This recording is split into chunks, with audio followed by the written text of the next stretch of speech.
There is no denying that psychological and emotional problems, even severe mental distress, can affect most anyone. But does this mean we are all insane?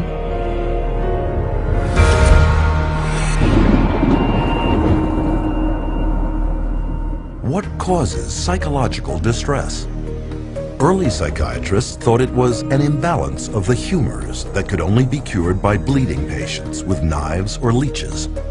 Other psychiatrists believed mental problems came from organs like the tonsils, the stomach, and the spleen, and cut them out.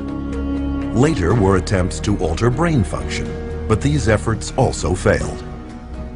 Today, psychiatrists tell us that the way to fix unwanted behavior is by balancing brain chemistry with a pill. Did they get it right this time? They say you have a chemical imbalance of serotonin and dopamine, but there's never been a study to ever prove that, ever. It's just been indoctrinated into the culture and television advertising to the point where people now believe it is fact. Despite this lack of evidence, psychiatrists will tell you that psychotropic drugs are just like mainstream medical drugs. Can this be true? The answer is that unlike a drug such as insulin that corrects a measurable and proven imbalance in the body, psychotropic medications have no visible or measurable physical abnormality to correct.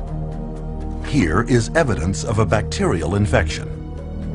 Here is the psychiatric disorder, attention deficit hyperactivity disorder. Here is a broken arm. Here is major depressive disorder. This is a brain tumor. And this is bipolar disorder. Which raises the question, how can you medicate something that is not physically there? The answer is, you can't. And furthermore, because psychotropic drugs are specifically designed to get past the body's natural defenses and into the brain, they can upset the very delicate processes the brain needs to ensure the body runs smoothly. Every time you throw something into the system that's foreign to the system, you're creating imbalances elsewhere within the system. The body changes as a result of taking the medication, so when you stop taking the medication, the body's got to change back to the way it was before, if it can, because it can't always. And in doing so, it disrupts the whole system. This is what creates the sometimes serious side effects.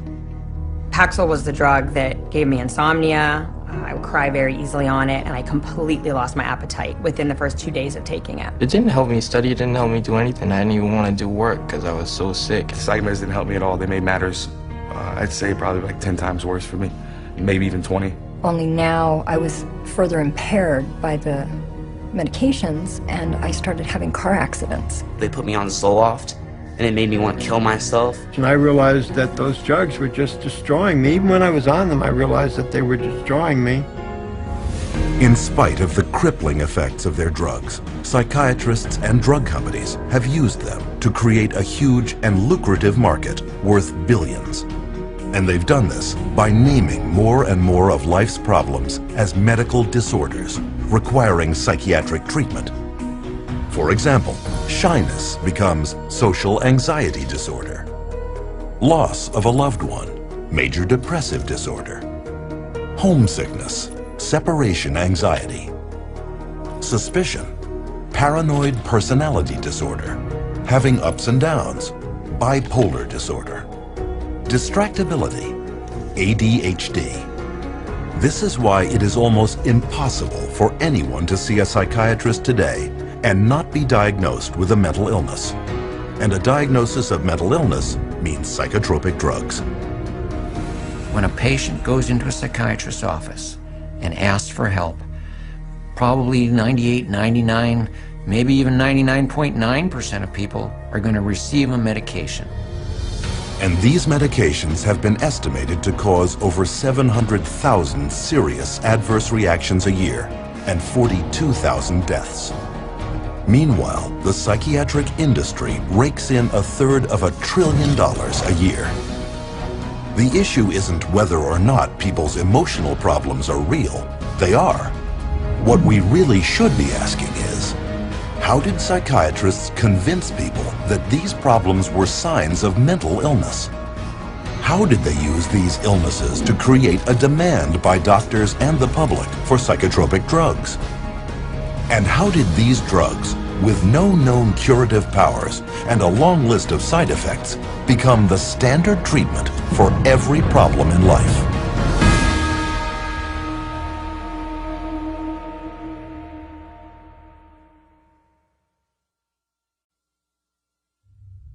Psychiatrists assert that they have made much progress in the field of mental health over the past century and a half.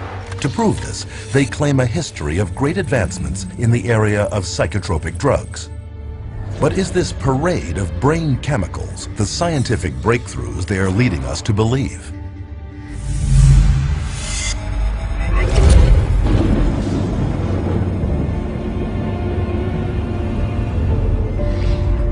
Modern institutional psychiatry has depended on psychotropic drugging since its earliest beginnings in insane asylums during the 19th century. During that period, psychiatrists functioned almost exclusively as attendants, promising to cure the seriously mentally ill.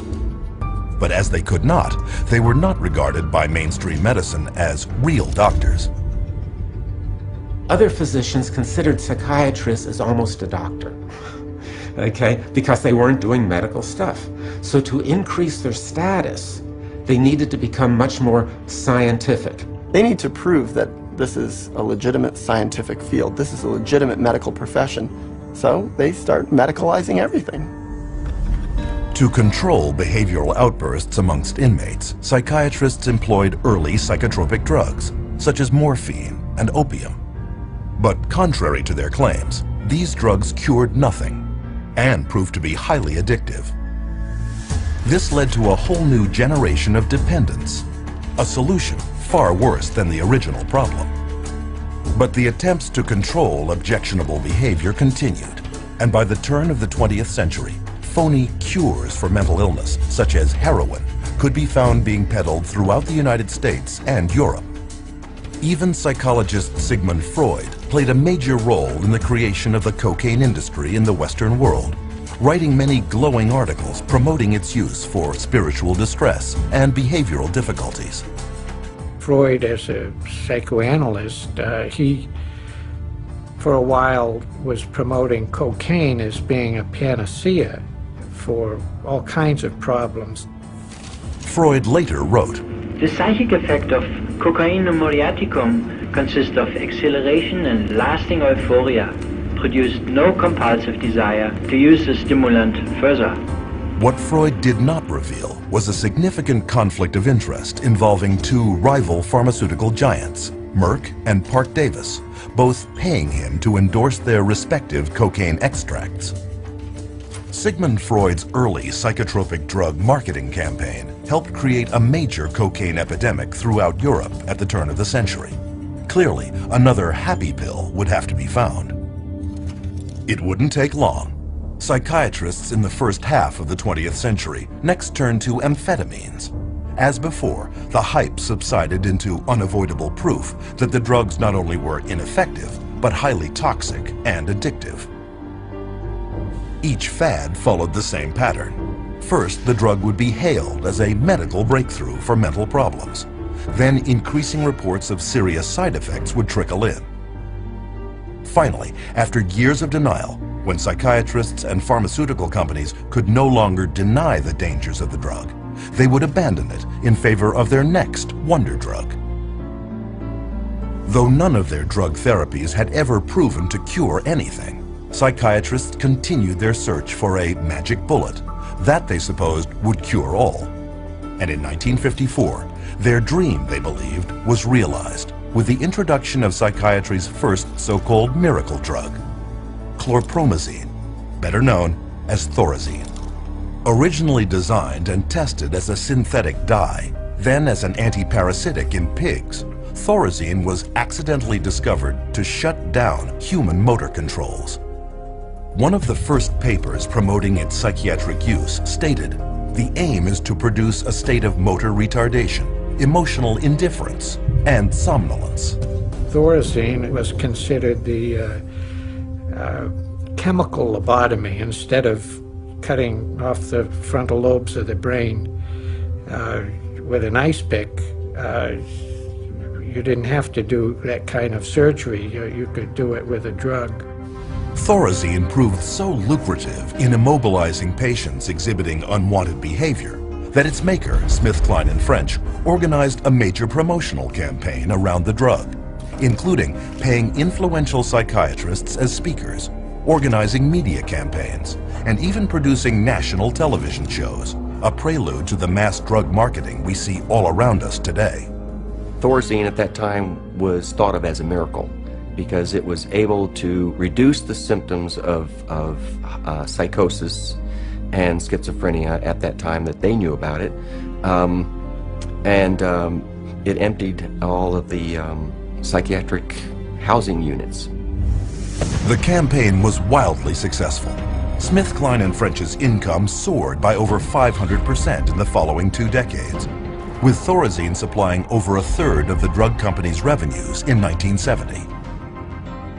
Eventually, an estimated 250 million people worldwide had been on Thorazine and drugs in its class, 23% more than the entire population of the United States. The floodgates had been opened. SKF and the psychiatrists on its payroll had proved that through marketing, there could be big money in psychiatric drugs. But it wasn't long before Thorazine was revealed to have problems of its own. Thorazine chronically led to really serious problems such as tardive dyskinesia, which is a movement disorder that's very, very bothersome, and supposedly it's irreversible. The tongue darting, the muscle jerking, the eyes rolling back in the head. Most people were sometimes permanently damaged by it. So they were going to have to live their life with this neurological problem that was actually created by the pharmaceutical industry with their medication. Because Thorazine so hindered mental functioning, its use had to be limited to institutions. But with big money at stake, the race was on to discover a psychiatric drug that could be taken out of the institutions and into the hands of a much wider, vaster, and more lucrative market, the general public. Since they were emptying the institutions of all these psychotic patients with the advent of Thorazine, now they had to find different ways to treat people. So what better way than to go into the community and have an office and bring in your everyday person, or your executive under high stress, or mama who's taking care of all the kids, and they needed some way to create a therapy for them. In 1955, that drug was approved. Its name was Miltown, the first of the so-called minor tranquilizers. But to sell their new class of psychiatric drugs to the public, psychiatrists and drug companies first had to reposition them as working on a disease process, rather than just as sedating or restraining agents for undesirable human behaviors, as Thorazine had been. To do this, they began a marketing blitz on their colleagues, placing print advertisements in professional publications, such as the American Journal of Psychiatry. Prominent psychiatrists were then hired to spread the word to the rest of the medical field. Few knew that Nathan Kline, one of the most influential psychiatrists of his time, was being paid by the drug industry when he proclaimed that tranquilizers such as Miltown were equal in importance to the introduction of atomic energy, if not more so. Free samples were shipped to psychiatrists and physicians to get patients started on the drug. A year later, the marketing rollout hit the public, and Miltown soon became the first blockbuster psychiatric drug, not just for those incarcerated in an insane asylum, but for the mainstream public. Miltown was marketed to pregnant women, stay-at-home moms, and busy white-collar office workers, who called it executive Excedrin. So it opened up a door for community-based mental health, whereby the psychiatrist could then have a role. So they became very closely associated with the pharmaceutical industry, and they were demanding as well to come up with better things for mom and pop and the executive and the superstar Hollywood actress or actor, and soon, it became a fashion to take some of these medications. By the 1960s, 36 million prescriptions for Miltown had been filled in the United States alone, accounting for $200 million in sales, an amount unheard of at that time for any psychiatric drug. Miltown's success led to the introduction of many more psychiatric drugs aimed at the general public throughout the 1950s and 60s. One such drug was Valium. Launched to the delirious acclaim of psychiatrists and the press, Valium was so widely prescribed to stressed-out housewives that it even acquired a nickname, Mother's Little Helper. Lost amidst this hoopla was strong and well-documented early evidence that tranquilizers also came with serious, life-changing side effects. Miltown, for example, was soon labeled by the 1962 President's Advisory Commission on Narcotic and Drug Abuse as more dangerous and addictive even than cocaine or methamphetamine, and fell quickly out of use. But the psychiatric community ignored these warnings. Pandora's box had been opened, and with their new pills, they were no longer caretakers of the insane. They were real doctors administering drugs to patients. And their backward logic was, if the drugs did indeed shut down mental symptoms, weren't they therefore addressing some physical disease in the brain? Within years, this reasoning enabled psychiatry to undergo a profound change. Psychiatrists were no longer caretakers, they were doctors. Mental complaints were no longer psychological, they were symptoms of disease. And to treat them, psychiatrists wrote them prescriptions. It's all about money. The use of writing prescriptions and having an income from people coming in and getting their prescriptions and this, that, and the other is what revived the psychiatric community. It was the thing that put them back where they were earning money again. Business was going so well that a group of prominent psychiatrists met in Puerto Rico in 1967 to lay out the expansion of psychotropic drug use for the year 2000. According to organizing psychiatrist Dr. Wayne O. Evans, psychomedication is now an accepted way of life, and the search for the just right pill has become the goal for many people. By the early 1980s, Valium had become the most widely prescribed drug of any kind in the Western world. In 1978 alone, nearly 2.3 billion tablets sold, enough to medicate 1/2 of the world population. The business of psychotropic drugging had gotten so out of hand that at a 1979 hearing on the use and abuse of benzodiazepines, one United States senator commented that the whole pitch appears to be to sell, market, sell, and market. But bigger things were yet to come. The next drug that became a rage was Prozac. And of course, Prozac was not for anxiety, but for depression. And all of a sudden, the diagnosis of depression starts multiply. The number of people who are diagnosed as being depressed starts multiplying substantially. Prozac was released amid great fanfare, with tales of miraculous recoveries, sick minds made well, and ruined lives restored. And all with almost no side effects or addiction, or so its manufacturer claimed. Many new antidepressants quickly followed, also pitching instant psychological relief with little downside. And with this, mainstream psychiatry abandoned psychotherapy for pharmacology forever. In a bold and effective marketing coup, the world was told that these new antidepressant drugs were not just for the depressed, but lifestyle drugs for a choose-your-mood society. But almost immediately, evidence emerged that claims of universal safety and effectiveness were far from the truth. The adverse side effects of this class of drugs includes things like sexual dysfunction, agitation, facial, involuntary movements of the face. Some of the psychiatrists in their books describe the tongue darting in and out of the mouth as an adverse side effect of SSRI drugs.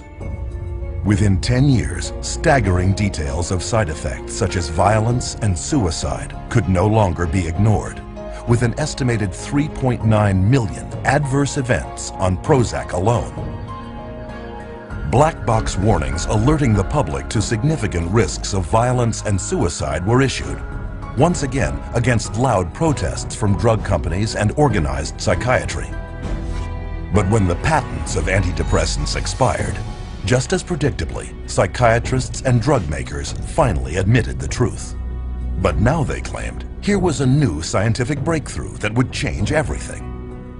A new class of drugs called the atypical antipsychotic, newly approved to treat both schizophrenia and a then obscure mental disorder dubbed bipolar disorder.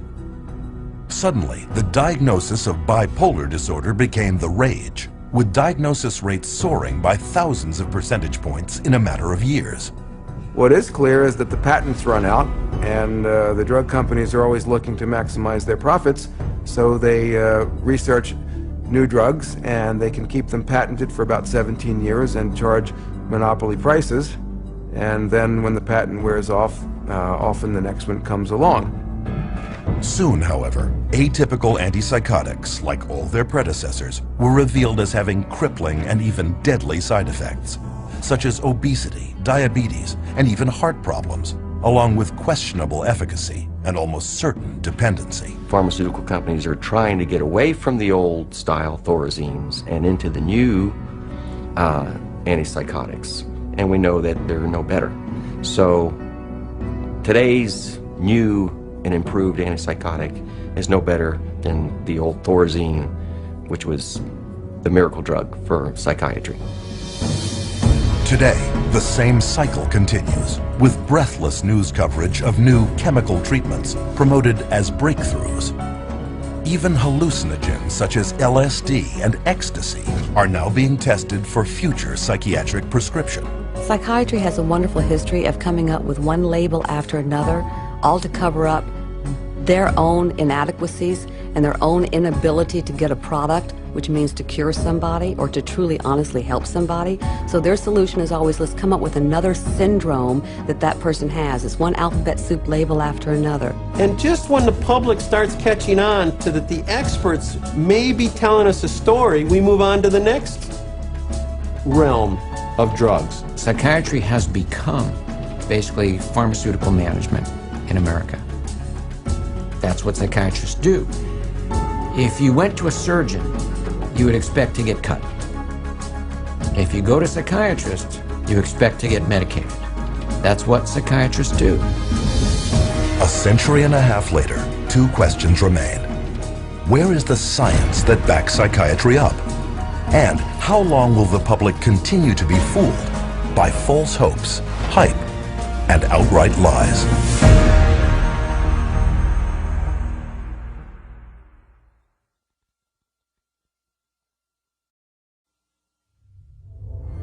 Psychiatrists have long desired to be viewed on a par with medical professionals.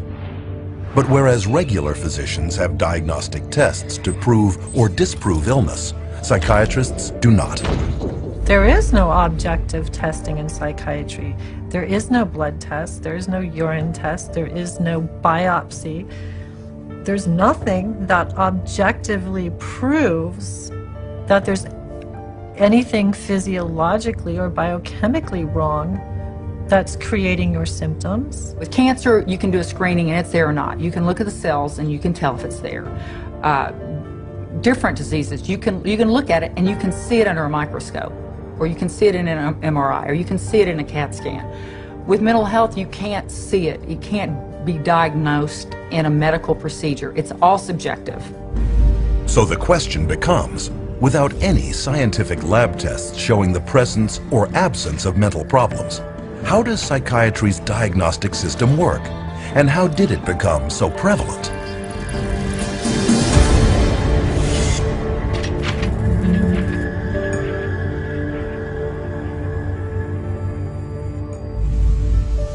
Psychiatry's search for scientific grounding has been going on for well over a century. In the late 19th century, German psychiatrist Emil Kraepelin was the first to attempt to classify mental problems as medical disease states. Though he devoted his life attempting to prove that these problems came exclusively from biological and hereditary sources, he never could, finally concluding it was nearly impossible to scientifically distinguish the normal from the insane. In spite of Kreplin's findings, psychiatrists persisted, with many efforts at classification throughout the years, resulting in the first edition of the Diagnostic and Statistical Manual of Mental Disorders, published by the American Psychiatric Association in 1952. A small spiral-bound 130-page handbook, DSM-1 described 112 so-called mental disorders, based not on standard scientific procedure, but contributions from a write-in ballot mailed to 10% of the APA's member psychiatrists. With the release of its second edition in 1968, the DSM had now grown to 145 disorders. Still not based on any science, though packed with theories on the origins of its illnesses. But with the sudden surge in popularity of psychiatric drugs such as Miltown and Valium among the general public, the psychiatric community realized that a biological explanation to justify prescribing them had to be found. And they found it in a paper written by psychiatrist Dr. Joseph Schildkraut. Though he had no means of discovering what normal brain chemistry should consist of, Schildkraut theorized that mental problems might be caused by a biochemical imbalance of neurotransmitters in the brain.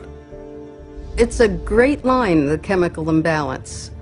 There's no evidence for it. There is no way you can measure or document that such a thing occurs in the first place. There are no lab tests to see what your neurotransmitter levels are or how much you need and how off your balance is. Chemical imbalance sounds good, sounds scientific, but whereas, as we know, there isn't any way to measure what the balance is. There is no identifiable chemical imbalance in the human brain other than the chemical imbalance that comes from putting a medication in that brain.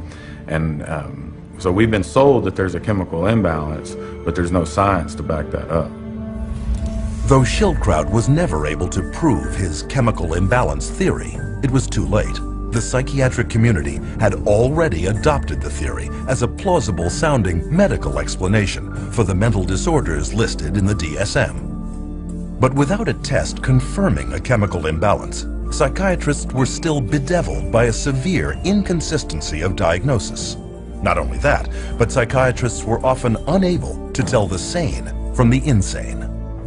This point was driven home in 1972 in the famous Rosenhan experiment, where a total of 8 perfectly healthy volunteers each presented themselves at a mental institution, claiming to hear voices in their head that only said the words empty, hollow, or thud. No other psychiatric symptoms were stated. The result, each of the volunteers, including Dr. David Rosenhan himself, was immediately committed into the institution. The moment we were admitted to the hospital, we abandoned our symptom, and we behaved the way we usually behave. The question was, would anyone detect that we were sane? The answer was, no. No one ever did. All but one was diagnosed as schizophrenic. They were only discharged after admitting they were indeed mentally ill and in remission. After learning of the experiment, the psychiatric community was furious. One hospital challenged Rosenhan to send in more volunteers, promising to catch every one of the fake patients. 3 months later, they proudly announced that of 193 patients presenting themselves, they had turned away over 41 who were pretending mental illness and considered another 42 suspect. The problem was, Dr. Rosenhan hadn't sent in a single person. 70 years later, Emil Kreplin's conclusion that psychiatry could not distinguish sanity from insanity had once again been proven correct. In his study, Rosenhan concluded, any diagnostic process that lends itself too readily to massive errors of this sort cannot be a very reliable one. It wasn't just the embarrassment of the Rosenhan experiment that caused psychiatry's leadership to take a new approach to diagnosis. With the rapid expansion in the psychotropic drug business, psychiatry underwent a seismic shift in the way it promoted mental illness. And the third edition of the DSM, spearheaded by psychiatrist Dr. Robert Spitzer, took a decidedly brain-based biological approach. Unlike its predecessors, the proposed DSM-3 assumed that mental problems derived from physical abnormalities of the brain. And instead of describing possible psychological causes for mental distress, DSM-3 would simply provide clinicians with checklists of symptoms. However, these descriptions were broad enough to apply to anyone at any time of life. With no science to back them up, these newly proposed disorders and the checklists that went with them were subject to intense negotiation, compromise, alteration, and heated debate. Psychiatrist David Schaffer, who attended the DSM-3 conference, observed, "People would shout out their opinions from all sides of the room, and whoever shouted loudest tended to be heard. My own impression, is coming straight from England, was it was more like a tobacco auction than a sort of conference." Many committees are established to determine what should and shouldn't go into the DSM, the current revision. And a lot of the committee activity is based upon, could be personal bias, political pressure, the trend that may be in vogue then, and other things that are non-medical. Well, in the DSM, I mean, they vote in diseases. I mean, they get together, the panel of psychiatrists look and decide, is this a disease or is this not a disease? How many of you agree this should be a disease? They have a show of hands. They said 20 people in the room, 12 vote for it, 8 vote against it. Bingo. They have a disease. Tell me that that's science. One psychologist reported that during discussions of the proposed criteria for masochistic personality disorder, Spitzer's wife protested about one symptom of the disorder, to which Spitzer responded, "Okay, take it out." Scientific or not, once a disorder is voted into the DSM, it is very hard to vote it out. On rare occasions, however, this too has occurred. Homosexuality, a mental illness according to DSM 1 and 2. After gay rights activists picketed their 1973 convention, the American Psychiatric Association buckled to political pressure and decided by a mail-in ballot of its member psychiatrists to remove it from DSM's next edition. What happened? It wasn't like, there's some objective evidence that at one point it was a disease and we cured the disease and that's a lifestyle choice. No, it was cultural. We became more liberal in this country and decided, okay, it's fine. Whereas, 50, 100 years ago, it wasn't fine, it was a problem. That's not medicine. That's something else. And the psychiatrists who wrote the DSM-3 knew it, as Robert Spitzer would admit to the BBC many years later. What happened is that we made estimates of prevalence of mental disorders totally descriptively, without considering that many of these conditions might be normal reactions, which are not really disorders. That's the problem. But instead of learning from their mistakes, the American Psychiatric Association published the DSM-4 in 1994. And it was even bigger, with 374 different diagnoses amongst its 886 pages. The new edition more than tripled the number of mental illnesses listed in the DSM-1.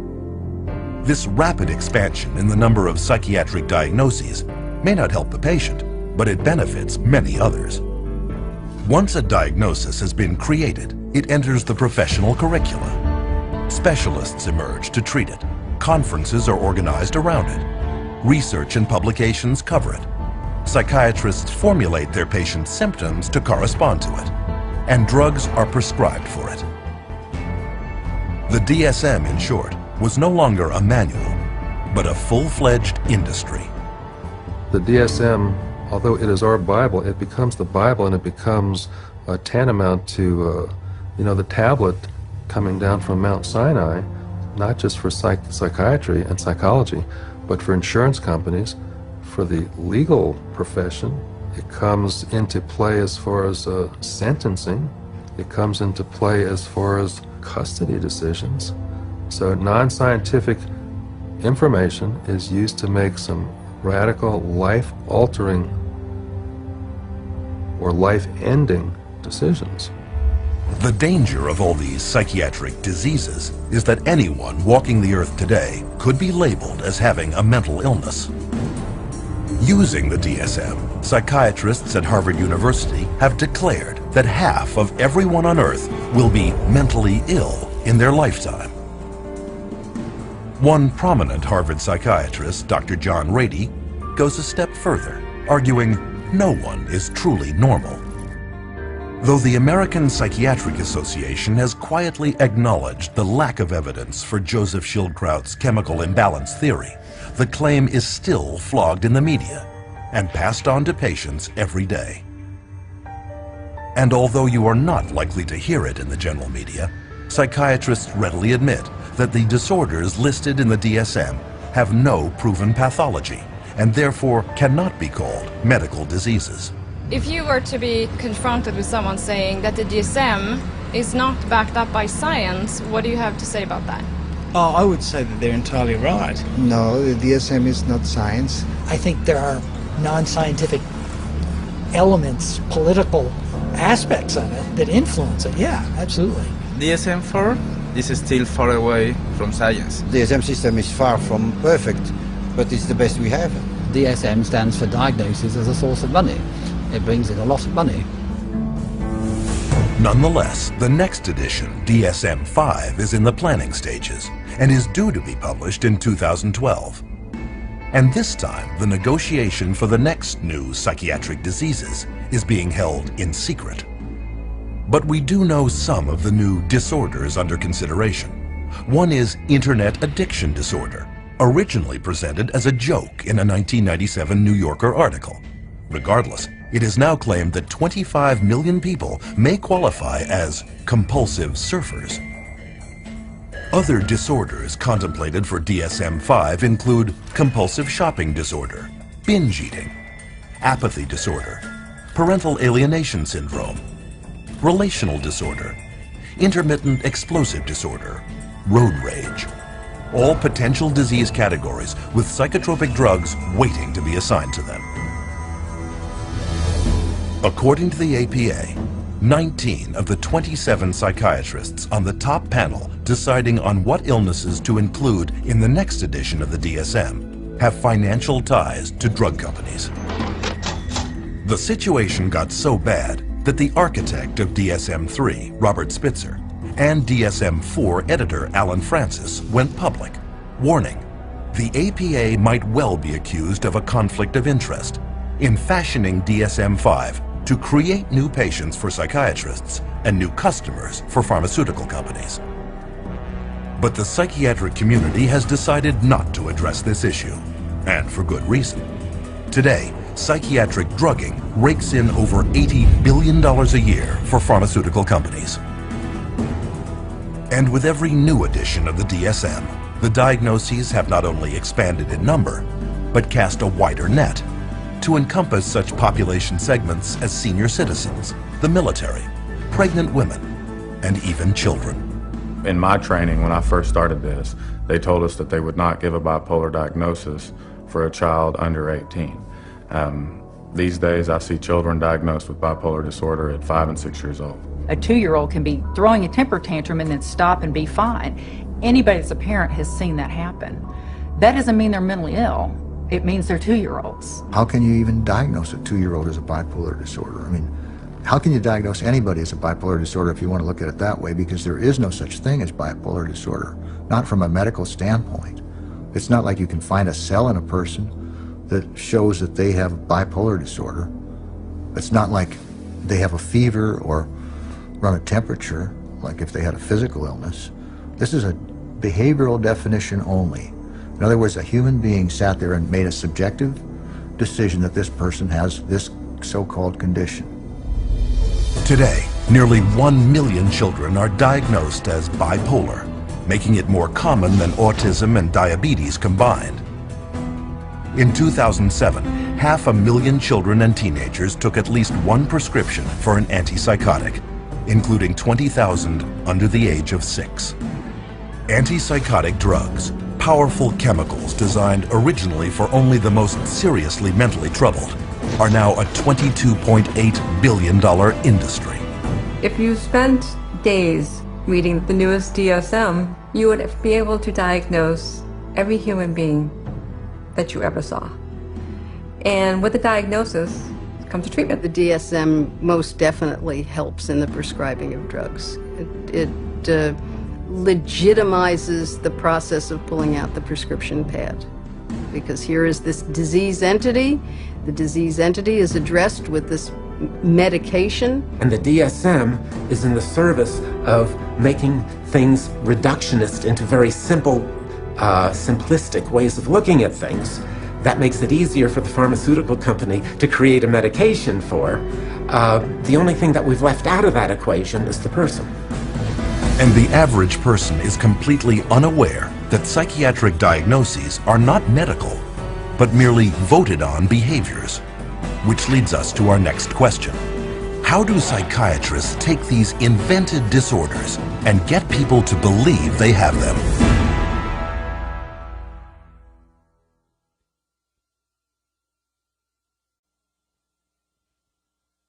According to psychiatrists at the World Health Organization, 450 million people worldwide have a mental disorder.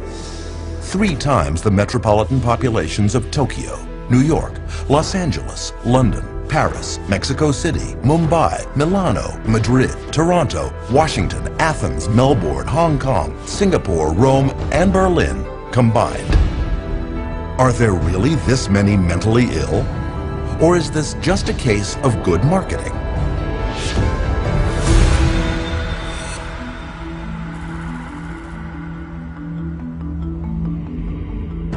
In early 1999, the United States was confronted with news of a frightening new disease epidemic. You blush, sweat, shake, even find it hard to breathe, posters read. With the tagline, "Imagine being allergic to people." The disease was social anxiety disorder, SAD, or SAD, and it was claimed to affect about 13.3% of the American population. And to find out more, readers were instructed to contact a group called the Social Anxiety Disorder Coalition. What the public was not told was that both the coalition and the campaign were created by a public relations agency and bankrolled by a drug company. Later that year, while the campaign was making millions of people aware of this previously unknown disease, the antidepressant Paxil became the first drug approved by the FDA for the treatment of social anxiety disorder. Psychiatrists such as Jack Gorman of Columbia University and Murray Stein of the University of California at San Diego signed up as psychiatric frontmen for Paxil's ad campaign. And within 3 years, Paxil shot from 3rd place in its drug class to 1st. Paxil's product director would later boast, "Every marketer's dream is to find an unidentified or unknown market and develop it." That's what we were able to do with social anxiety disorder. Paxil's competition took notice. That same year, Pfizer got FDA approval to sell its antidepressant, Zoloft, for treatment of post-traumatic stress disorder. They too hired a public relations firm to create their own psychiatric front group and paid psychiatrists to spread the word about the disorder. This campaign would claim that 1 person in 13 would develop PTSD over the course of a lifetime, and this included anyone witnessing a violent act, natural disaster, or distressing event. And as with Paxil, sales of Zoloft skyrocketed. For the psychiatric drugs, the goal is to have as many people on them as possible. So the way to do that is to convince normal people that they have some defect or mental disease or condition that requires treatment. So I mean that's the way they do it. They hire these big marketing companies that come up with these campaigns. We're going to tell you about your disease so that you can lead a happier, healthier life. Oh, and by the way, we have a drug too that helps to treat this disease. This practice of selling sickness is known as disease mongering, a term defined by the late journalist Lynn Payer as trying to convince essentially well people that they are sick, or slightly sick people that they are very ill. On Madison Avenue, disease mongering is accomplished through a strategy known as condition branding, where mental illness is pitched just like cars, beer, or laundry detergent. And according to top New York branding guru Vince Parry, no therapeutic category is more accepting of condition branding than the field of anxiety and depression. where illness is rarely based on measurable physical symptoms and therefore open to conceptual definition. Parry then suggests to executives 3 principal strategies for what he called fostering the creation of psychiatric illness. The first is elevating the importance of a condition, or leading the public to believe that a minor or temporary mental problem is much worse and far more widespread than it really is. Prior to the introduction of SSRI antidepressants, depression was considered, even by psychiatrists, to affect only 100 people per million. Since then, estimates have been raised to as many as 100,000 cases per million, a 1,000-fold increase. The result is about 10% of Americans, some 27 million people, currently on antidepressants, twice as many as in 1996. Very good marketing that all, expressions of human emotion, deep sadness and fear and anger and whatever else they happen to be, are now classified as, a major problem, a psychiatric problem, a psychological problem that needs to be dealt with drugs. Another psychiatric illness, bipolar disorder, was also considered rare, affecting only 0.1% when it was first introduced in the DSM-3. Today, there are claims that as many as 10% of the population, 100 times the original number, have the condition. Pediatric bipolar disorder was not even listed in the DSM when Harvard psychiatrist Dr. Joseph Biederman began publishing studies claiming that mood swings in children were not normal behaviors, but in reality, mental illnesses. Biederman's disease-mongering campaign worked. In the last decade alone, the rate of children labeled with bipolar has soared 4,000%. But what parents were not told was that 25 different drug companies had underwritten Dr. Biederman's work. The extent of their influence was not revealed until a 2008 Senate investigation exposed Dr. Biederman for failing to report more than $1.6 million in pharmaceutical income. But these revelations had no effect on psychiatry. Pediatric bipolar continues to be widely accepted in the psychiatric community. These labels are being applied to younger and younger children, which I think is really, a sad case. Not sure I agree with any of those labels to begin with, but let alone for them to be applied universally to young kids. This idea that childhood itself is a psychiatric disease is simply based off some completely unsubstantiated idea that got printed in the psychiatric manual, and there's no science behind it whatsoever. Disease-mongering strategy number 2, redefining an existing condition. This tactic takes an ordinary state of mind and recasts it as a psychiatric disease that now must be treated with drugs. Case in point, the winter blues, a common mental condition related to the lack of sunlight during winter months, but redefined by psychiatrists as seasonal affective disorder, a psychiatric disease requiring psychiatric treatment. As another example, consider the changing emotions during a woman's menstruation, made over by psychiatrists as premenstrual dysphoric disorder, a mental illness discovered not in a laboratory, but in the marketing department of drug maker Eli Lilly. When Prozac patent came up, they realized they needed to come up with some sort of new to keep the money rolling in, and they came up with a new disorder. They just made it out of thin air, the premenstrual dysphoric disorder, the PMDD, and then the new wonder drug, which was Serafem, which if you look at Serafem on the back of the label, it just says, this is Prozac. And they were able to keep that patent so that nobody else could make it, so that they could keep that money rolling in. Many of the drugs today are simply drugs repackaged. They're drugs that had a patent and now are generic, or now get called something else, or they decide now to use them for something else. Disease-mongering strategy number 3, creating a new condition for an unmet market need. Example, compulsive shopping disorder, publicized by psychiatrist Dr. Jack Gorman. In Gorman's public appearances, a recent study was cited that claimed that as many as 20 million Americans, 90% of them women, could have the problem. What he did not reveal was that the study was funded by Forest Laboratories, maker of the antidepressant Celexa, and that he was a paid consultant to at least 13 pharmaceutical firms, Forest included. Most consumers have never heard of the concept of marketing of disease for profit, but to those in the advertising and drug industries, it is well known. A 2005 Reuters Business Insight report, written for drug company executives, notes that the ability to create new disease markets is bringing untold billions in soaring drug sales, and that the coming years will bear greater witness to the corporate-sponsored creation of disease. If I can't get along with my husband, take a drug. If I'm feeling a little depressed, take a drug. If I can't study properly, take a drug. We've become a fast food, what I call a fast food, fast drug society. One might then ask, is anyone questioning this rampant increase in extremely questionable and scientifically unproven mental diagnoses?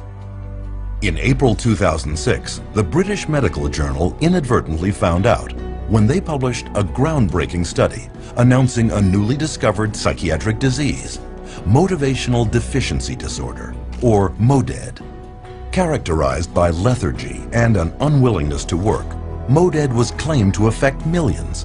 But when media outlets around the world uncritically broadcast the news, the journal told the truth. The study was part of their April Fool's Day edition. But the joke made its point. Disease mongering works. Even people without any mental illness at all can be deemed at risk and recommended drug treatment.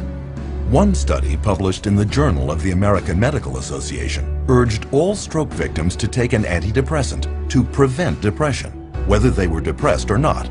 It was later discovered that its authors had an undisclosed financial relationship with the maker of the antidepressant Lexapro. Preventive drugging is the wave of the future. As one expert noted, there is an apparently limitless amount of money to be made from marketing pharmaceutical remedies for diseases, and even more from remedies to reduce risk factors for disease. And of course, every time they come out with a new mental disorder, then they come out with a new drug to counteract it. At least to me, it seems like nothing more than a marketing ploy. There are certain executives in the pharmaceutical manufacturers that have stated that one day in America, every person will be on drugs, healthy or not. With these clever disease-mongering campaigns, 100 million people worldwide are currently on psychotropic drugs. And as a result, the psychotropic drug industry is grossing over $150,000 every minute. Observed one consumer advocate, you can sell hundreds of millions of dollars worth of a drug, even a bad drug, if you have the right marketing campaign. Which leads us to our next question. Now that disease-mongering campaigns are creating the illusion of widespread mental illness, how safe are the drugs psychiatrists are prescribing to treat it?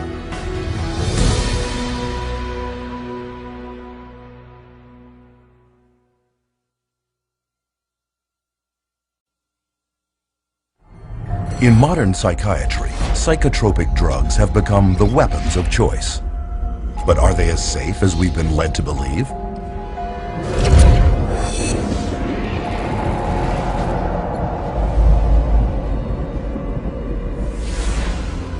International regulatory bodies, such as the United States Food and Drug Administration, require that all drugs be proven safe and effective before they can be released. To accomplish this, pharmaceutical companies must conduct thorough and exacting clinical trials that prove the safety and efficacy of their drugs prior to marketing. At least, that's what's supposed to happen. But underneath the public relations veneer, claims of psychotropic drug safety by psychiatrists and drug companies are far from the truth. And there are many reasons why.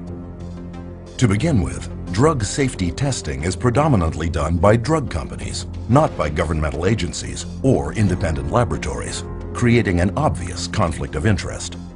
They pay for it, they bring in the researchers, they have every opportunity to skew the research, to manipulate it, to produce exactly what they want it to produce.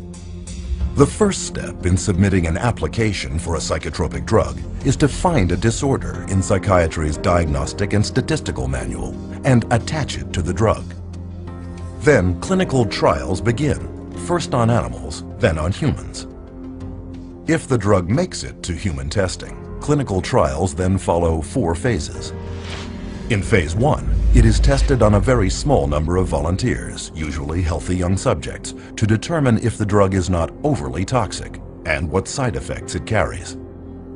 And the studies that are done have young men or women that have very little body fat and are healthy in their 20s. They don't test these drugs on elderly people that have a huge amount of body fat or different proportion of body fat, and they hold the reaction of their drugs is totally different, but they don't ever consider that. In phase 2, psychiatric researchers determine if the drug creates the sought-after effects on the human body and how large a dose can be given before drug toxicity sets in. As in phase 1, test subjects are mostly healthy young volunteers. So just the people that I already know are going to perform well on my drug are going to be entered in this trial. Well, how well do you think your drug's going to come out? Phase 3 testing compares the psychotropic drug against a placebo or sugar pill.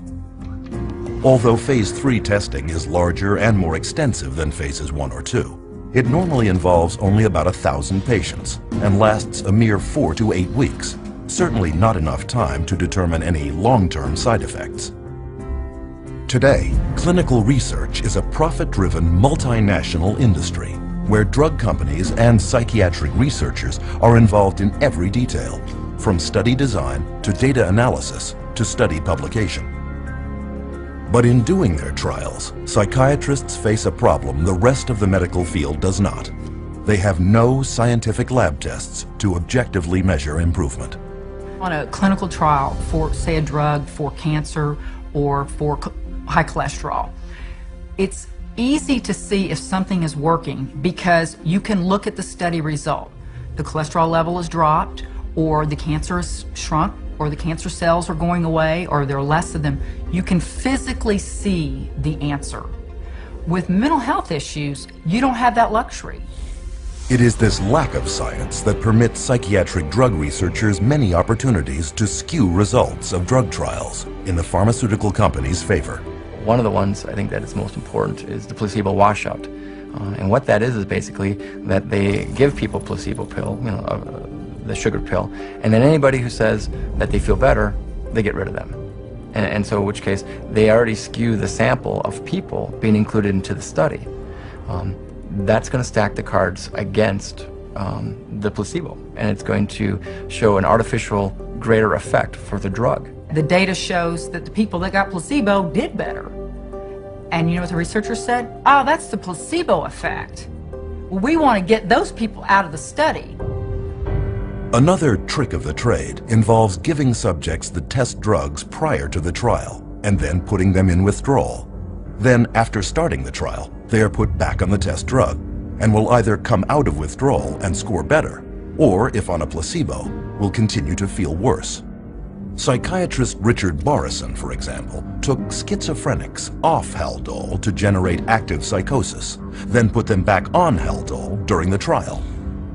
In spite of this, his study is still cited in psychiatric literature. Another way that they can manipulate the data is unweighted distributions. I have 3 studies that I look at.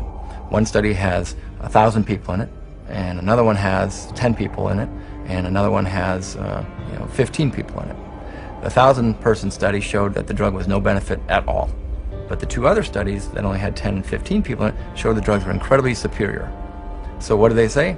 They say 2 out of 3 studies showed greater benefit to the drug group. Perhaps the most common way of tilting the outcome of a clinical trial is simply not to count the individuals dropping out of the study because of the side effects. In fact, in clinical trials for the antipsychotic Zyprexa, 2/3 of the 2,500 participants had so many side effects they dropped out. Of the remaining 800, 22% reported serious adverse reactions to the drug. And during the Prozac approval trials, of the 11,000 patients tested, only 286, less than 3%, actually completed the short 4 to 6 week trials. In another common practice, adverse side effects are covered up by giving additional drugs that are not part of the study. And some researchers have been known to simply falsify the studies. Case in point, psychiatrist Farouk Abuzahab, former Ethics Committee chair of the Minnesota Psychiatry Society, whose patient he recruited into one of his clinical trials, reported having extreme thoughts of suicide. In his research documents, however, he noted 0 adverse events. 2 days later, she jumped from a Minneapolis bridge to her death. A final way of skewing test data is to hide unwanted drug reactions under less frightening terms. This trick was used in the notorious Paxil Study 329, where such side effects as aggressive events, homicidal thoughts, and homicidal acts were categorized under the word hostility, while under the nebulous term emotional lability were filed suicidal thoughts and actions. In many cases, clinical trials are set up not to look for violence and suicide at all. It is a problem that if these clinical trials don't specifically really ask a lot of questions about the nature of suicidal ideation and how the person feels, and hopelessness and akathisia, if they don't ask those questions very specifically, they're not going to really get that data, and it's not going to come up. Designing biased trials to avoid negative findings, interpreting the raw data to favor your drug, and spinning the entire study to accentuate the positive are just some of the many, many ways to bias a trial. It is this perfect storm of intellectual dishonesty that has led one drug expert to conclude that it can be proven that most claimed research findings are false. But it is the drug companies that own the studies, and when they believe they have compiled enough evidence to convince regulators that their drug is safe and effective, they submit their phase 3 clinical trials for approval. The FDA only requires that 2 clinical trials be submitted, so drug companies can conduct as many studies as it takes to find the 2 that have the best chance at FDA approval. You only need 2 positive trials against placebo, and it doesn't matter if you did 1,000, as long as you get 2. And it's amazing, sometimes they actually don't. They might pool data from another couple of clinical trials in order to get that approved. They don't need to report all their data. They don't need to report all the trials that they do. They only need to report the ones that they want. They can handpick whichever one they want and then submit just those couple to the FDA. As FDA Director of the Division of Neuropharmacological Drug Products, psychiatrist Paul Lieber complained, the sponsor could just do studies until the cows come home, until he gets 2 of them that are statistically significant by chance alone, walks them out, and says he had met the criteria. The New England Journal published a study about a year ago showing that many clinical trials that had been conducted and registered with the Food and Drug Administration were never published because they came out showing no significant advantage over placebo. So antidepressants are not as effective as they are being made out to be, and the side effects are not as emphasized as much as they should be. This point was driven home in 2008 by psychologist Irving Kirsch and his colleagues, who obtained every clinical trial ever submitted, published and unpublished, from the U.S. Food and Drug Administration of 4 new-generation antidepressants. The results were both alarming and enlightening. In Kirsch's words, antidepressant medications have reported only modest benefits over placebo treatment. And when unpublished trial data are included, the benefit falls below accepted criteria for clinical significance. In addition to this, volumes of effects associated with these antidepressants have since been discovered, including homicide, suicide, and mass murder. People really don't realize that from the beginning there's been a question of how marginally efficacious these drugs really are apart from placebo. And yet we have horrific side effects. Combine the 2, and where's your risk to benefit ratio? It's down the toilet. But psychiatrists dismissed Kirsch's study because psychotropic drugs are big business, and clinical trials are a big part of that business. Take, for example, Martin Keller, former chair of the psychiatry department at Brown University, lead author of the so-called Paxil 329 study. This clinical trial, which tested hundreds of children on the antidepressant Paxil, found that the drug was generally well tolerated and effective, which in scientific terms is glowing praise. And the study's list of co-authors 22 of the most prominent key opinion leaders in psychiatry. I mean, that was a lot of people, but they were the who's who of psychiatry, and this was going to be a publication that I think, took them, into the end zone on getting their approval for kids. With the FDA's blessing, Paxil became a blockbuster in the child and adolescent market, with sales of $55 million in 2002. It wasn't until the New York State Attorney General's office sued in 2004 that the truth finally came out. The raw data showed that not only was Paxil no more effective than placebo, but the young patients on Paxil were 6 times more likely to have suicidal thoughts. In fact, this data also revealed that 11 of the 93 children on the study developed serious side effects, of whom 7 had to be hospitalized. But according to Keller's own administrator, many of those children were either dropped from the study or coded as non-compliant to avoid having to be counted. While admitting no guilt, the drug company settled out of court for $2.5 million, less money than Paxil was grossing every 7 hours. Hundreds of civil suits followed, but when Dr. Keller, as lead author of the Paxil 329 study, was deposed by attorneys, he would not admit to much. I can't remember exactly what I said. I don't remember anything specific about any of these meetings. If my name wasn't on the top, I wouldn't remember ever having seen it. If I saw them, I don't remember. The answer is, I don't remember. I don't recall if I was. I don't recall asking him, which isn't to say that I didn't. I want to pick up on the question Mr. Coffin asked you about the 5-fold increase of the Paxil kids experiencing suicidality over the placebo kids. Do you recall those questions? I do. And you said that you weren't particularly aware of that, except for with regard to a manuscript that was sent to you in confidence by GSK. Correct. That actually is not correct, though. I mean, this was an issue that had been presented to you by a number of different reporters that you personally responded to. Is that correct? I don't remember. How could Dr. Keller have known so little about the drug study of which he was lead author, and which he himself used to promote Paxil for children in prominent medical journals and conferences? The ultimate publication of Study 329 was ghostwritten by an agency hired by GlaxoSmithKline, and eventually they, after the manuscript was written, they put Martin Keller's name on it as an author. There again, and maybe you can tell me where I can find it in the paper. No, I'm asking you if you were aware. I don't remember the specifics.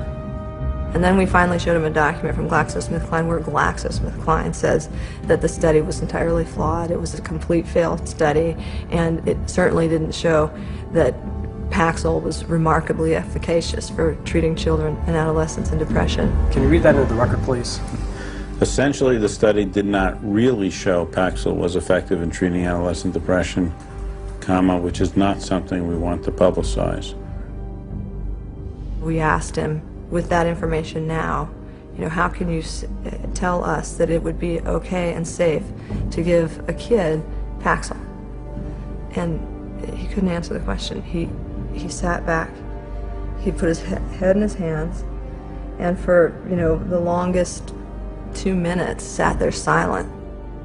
During the last 2 years of his Paxil study, Keller personally pocketed $1 million in drug company money, none of which he disclosed in his published research.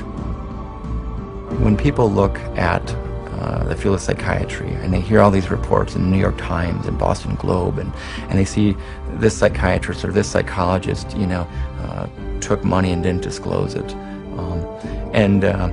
they wonder, well, is this causing a biases, in the field? I think that's a legitimate concern of the public because of the fact that it is true.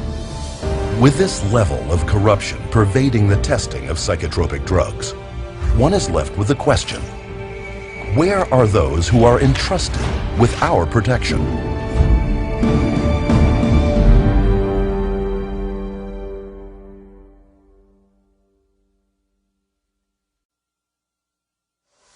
Government regulators are supposed to watch out for patients' welfare.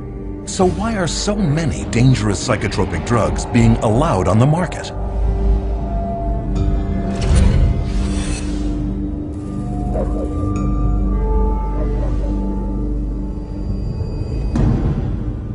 one point, the U.S. Food and Drug Administration was considered the gold standard in drug safety. But this is no longer the case with psychotropic drugs, where psychiatrists and drug companies have virtually taken over the approval process. FDA drug advisory panels that recommend the approval of psychotropic drugs have long been filled with psychiatrists with financial ties to drug companies. One study showed that 92% of FDA advisory meetings in the last decade included at least one member with conflicts of interest. In response to the accusation of conflict of interest, the FDA says that they have tried to find mental health experts without drug industry connections, but can't locate any. To solve this, they issue waivers, where a psychiatrist is allowed to sit on a psychotropic drug advisory panel, despite having a financial conflict of interest of up to $50,000 a year with drug companies. The advisory panels that review drugs, most of these people are direct recipients of money from usually the drug under study, the company that's submitting the drug, and they waive the conflicts most of the time. So it's pretty pervasive, and it's quite insidious. Full waivers have been granted to the following participants: Dr. Andrew Leon for his role as a member of a data safety monitoring board for an affected firm. He receives between $10,001 and $50,000 per year. Dr. Bruce Pollock has been granted a limited waiver for his activities on an advisory board and speakers bureau for an affected firm in which he receives less than $10,001 per year. Ms. Jean Bronstein for her ownership of stock and a bond in an affected firm in which the value falls between $50,001 and $100,000. You could be paid massive amounts of money by the drug companies, you know, in this sense, and then turn your hat here and say, okay, now I'm going to review the drug. And that huge conflict of interest was not to be discussed. In fact, they didn't want people putting it out there. That was the policy. So they still allow it. They still allow that conflict to continue. But now it's meant to, you know, I guess they're supposed to acknowledge if there's a conflict of interest. But acknowledging the conflict and getting rid of the conflict are two different things. The revolving door between government, academia, and the drug industry is one of psychiatry's worst-kept secrets. There's a revolving door, FDA and drug, FDA and drug. So we have a system where those institutions that people trust, want to trust, would like to trust, are truly untrustworthy. Case in point, Daniel Troy, a former drug company lobbyist who was then hired as general counsel for the FDA, where he filed legal briefs in favor of drug companies and against drug victims. He was the drug lobbyist lawyer, and then he became the general counsel of the FDA. I mean, they talk about having the wolf watch the chickens. After leaving the FDA, Daniel Troy went back to the drug industry, where he is now Senior Vice President and General Counsel for pharmaceutical giant GlaxoSmithKline. This is the atmosphere under which psychiatrists at the FDA give drug makers approval to sell psychotropic drugs. But the clinical trials are not supposed to end here. There is one final stage of testing to go, Phase 4. Phase 4 requires that drug companies track the adverse side effects that will undoubtedly occur in the general public, well beyond the very small samples of Phase 3. The sheer number of side effects that will now emerge has prompted one advocacy group to warn that most drug safety problems will not show up until the drug has been on the market for at least 7 years. The meds are not tested long-term before they get approval from the FDA. The studies tend to be a matter of weeks or a few months, but nothing looking at over the years. And the data that's coming in now from Europe and also in the United States is that the side effects are deadly. Instead of serving a safety function as post-marketing surveillance, Phase 4 clinical trials are now being recast as post-marketing research and repurposed into a means of testing psychotropic drugs for additional psychiatric disorders. Take Zoloft, FDA approved in 1991 to treat major depression. Since then, it has also been okayed to treat obsessive-compulsive disorder, post-traumatic stress disorder, premenstrual dysphoric disorder, panic disorder, and social anxiety disorder. In 2005, the last full year before it lost its patent, Zoloft grossed $3.3 billion. And as with other psychotropic drugs, much of that is pure profit. 100 Xanax pills, for example, only cost 2.5 cents to manufacture, but retail on average for $136.79, a profit of well over 500,000%. It is for this reason that drug companies enjoy profit margins of about 16%, triple the norm of most businesses. In 2006, drug company CEOs of the 10 leading drug companies were paid an average of $18 million a year, almost 400 times the median household income of the average American family. Investors also love pharmaceutical companies producing psychotropic drugs, since psychiatrists never prescribe them to cure mental problems, but to manage them, often for a lifetime. And lifetime customers have a huge impact on the bottom line.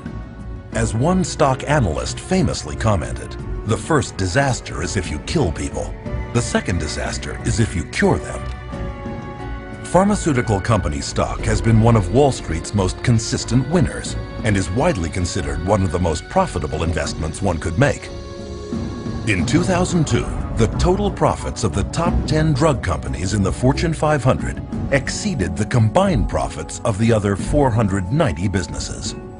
And a downturn in pharmaceutical stock prices would constitute major losses for investors throughout the world, and investments must be protected. With so much money at stake, is it any wonder that stockholders are never told the truth about the drugs they are investing in? They are unaware that FDA approval does not guarantee drug safety, and that the clinical trials justifying that approval are frequently based on falsities and deceptions. But once the drug is approved, the next challenge is, how do you convince prescribing physicians that these drugs are truly safe, effective, and carrying few side effects when the drug company's own trials prove that this is not the case?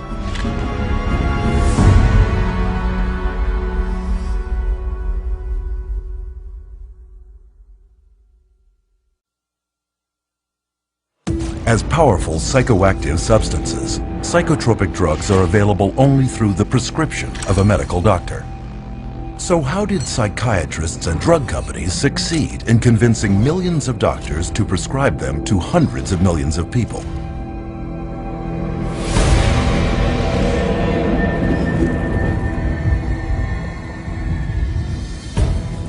Drug companies are anxious to get their products onto the market as soon as possible. This is, after all, a business, and every day can be worth millions. To assure the public and mainstream physicians that their little-tested psychotropics are safe, drug companies spare no expense in getting psychiatrists to stand behind them, and psychiatrists are happy to take the money.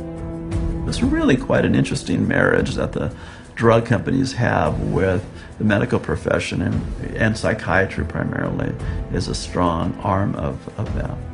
This relationship is born in medical school. You go to medical school and you learn that drugs are the answer. And then you go into residency and you're told about this whole armamentarium of psychotropic drugs, and if somebody's bipolar, you use this whole group of drugs. If someone's depressed, you use these drugs, and so on. And that is the Bible. And when you're a believer, as psychiatrists are, in the Bible of psychiatry, or in that box called psychiatry, you're not likely to stray unless you begin to think for yourself. And once out of medical school, many of these true believing psychiatrists are recruited by drug companies and groomed to be spokesmen. They know then who are the psychiatrists who are most easily influenced, and they can then invest in those doctors, take those doctors to whatever fancy resort to be educated about the latest, newest med, and those people then become the experts. They go and give the talks at the medical dinners, at the fancy restaurants, or at the drug-sponsored symposia at the American Psychiatric Association. They become the teachers in the residency training programs. Once these so-called key opinion leaders have canvassed the psychiatrists in their area, they then bridge over to mainstream physicians to convince them to prescribe psychotropic drugs. So you have the psychiatrists coming in now and teaching at an OBGYN convention where they'll give papers there, or they'll, designed to address GPs and teach the GPs how to look for and diagnose these diseases and these illnesses. And again, the psychiatrist they're the ones who are going to know. Like in the medical profession, most of doctors will say, well, these guys are the specialists in the field. I'm going to listen to how they want me to do this so that I can do it in my own practice, and they'll follow that lead and that influence, all funded by the drug companies. Indoctrinating physicians begins at medical conferences like these, where government-mandated continuing medical education, or CME, courses are taught. I'm required once a year to have so many units of postgraduate training, and so I have to go to get my hours by approved training centers that the state recognizes, and those approved training centers are run by the drug companies. But far from being educational, these conferences are frequently produced by professional medical education firms hired by drug companies. And their psychotropic drug seminars are commonly conducted by drug company-paid psychiatrists, who can be paid up to $2,500 for a single lecture. Most of the continual medical education conferences and courses are sponsored by pharmaceutical companies, and so I can guarantee you they're not going to have doctors talking about the risks of using their medications. The purpose of these conferences is clear. As one of the medical education company's marketing materials reads, "Whatever combination of audiences you need to motivate in order to exert maximum leverage on the marketplace, we can help you identify them, reach them, and influence their behavior." As a marketing strategy, CME works. In one study, prescription rates of doctors following medical education conferences went up 87% for one drug and 272% for another. Not surprisingly, the pharmaceutical industry now spends up to $1 billion for 371,000 such events every year. And as long as they're making money, they're going to do everything they can to subsidize medical education, medical journals, postgraduate medical education, including the educating of psychiatrists, to use as many drugs as possible. And the psychiatrists paid to give these talks make out very well. Case in point, Dr. Charles Nemiroff of Emory University. With deep financial ties to nearly 24 different drug companies, Dr. Nemiroff received $2.8 million in pharmaceutical money from 2000 to 2007. When it was revealed that he had violated federal law by failing to report $1.2 million of this money to his university, he stepped down as chairman of Emory's psychiatry department. But Dr. Nemiroff did not stop at speeches and personal appearances. He was also exposed for having financial ties to a company whose medical device he reviewed favorably in a psychiatric journal he himself edited. On another occasion, he hired 14 Emory University colleagues to write articles for a special supplement of the medical journal celebrating the 5th anniversary of the introduction of the antidepressant Effexor. Nemiroff's journal is one example of a very large problem. In one notable case, the New England Journal of Medicine printed an article whose authors had so many financial ties to drug companies that because of space limitations, the journal was forced to list them on its website. Printed out, these financial conflicts covered 3 single-spaced typewritten pages. But it goes further. In many instances, respectable journals have been fooled into publishing studies written by drug company ghostwriters, but falsely credited to prominent psychiatrists who are paid up to $20,000 to put their names on it. The pharmaceutical industry has set up companies that are educational companies, and they create papers subpoenaed evidence has found these papers where on the top it'll say author ? i.e. they haven't yet decided who to invite to be the author of this scientific paper. Ghostwriting is very common. As many as 50% of published psychiatric research papers are written by ghostwriters. Sometimes the psychiatrist paid to put his name on the article hardly even looked at it. Take, for example, psychiatrist Dr. David Dunner, who endorsed Paxil as lead author in a 1995 study published in the Journal of European Neuropsychopharmacology, only to later admit he had never reviewed any of the study's actual data, but signed off on the summaries instead. Even the FDA's top official for the review of psychotropic drug clinical trials, psychiatrist Dr. Thomas Loughran, has repeatedly signed his name to articles ghostwritten by drug companies that promote the use of antidepressants and antipsychotics. Psychotropics now labeled by the FDA itself as having high risks of suicidal behavior and premature death. Besides their considerable influence over FDA policymakers, drug companies exert extensive control over psychiatric journals by means of substantial advertising budgets. Every other page is a pharmaceutical ad that they pay for, and so they are the livelihood of the journals. That's how they get published. Medical journals are completely supported by the ads from drug companies. Without the ads, the journals would dwindle away. Doctors look to scientific publications as the objective source. It comes from this university, this research being done by these, highly revered, very well-respected leaders in my industry. If I can't trust them, it's doctor to doctor.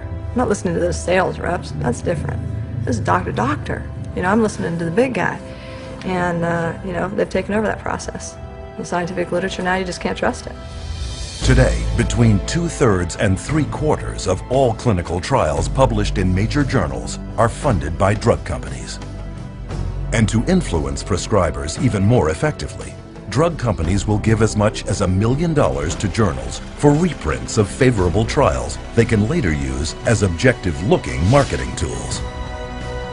But the pharmaceutical funding of psychiatry goes beyond even this. Until years of pressure finally forced a recent promise to change, the APA's national conference was largely underwritten by drug companies, as were its government lobbying efforts. But old habits die hard. At a recent APA convention, the drug companies were there, handing out food and giving psychiatrists promotional lectures called product theaters. Then they get the vast majority of their funding for their associations, for their meetings, for everything from the pharmaceutical industry. So promoting pharmaceuticals is basically the only options that they have. With psychiatrists already enthusiastically spreading the pharmaceutical gospel to the rest of the medical field, drug companies also attack prescribing physicians on another flank, using armies of drug company sales representatives. We always did a full frontal assault.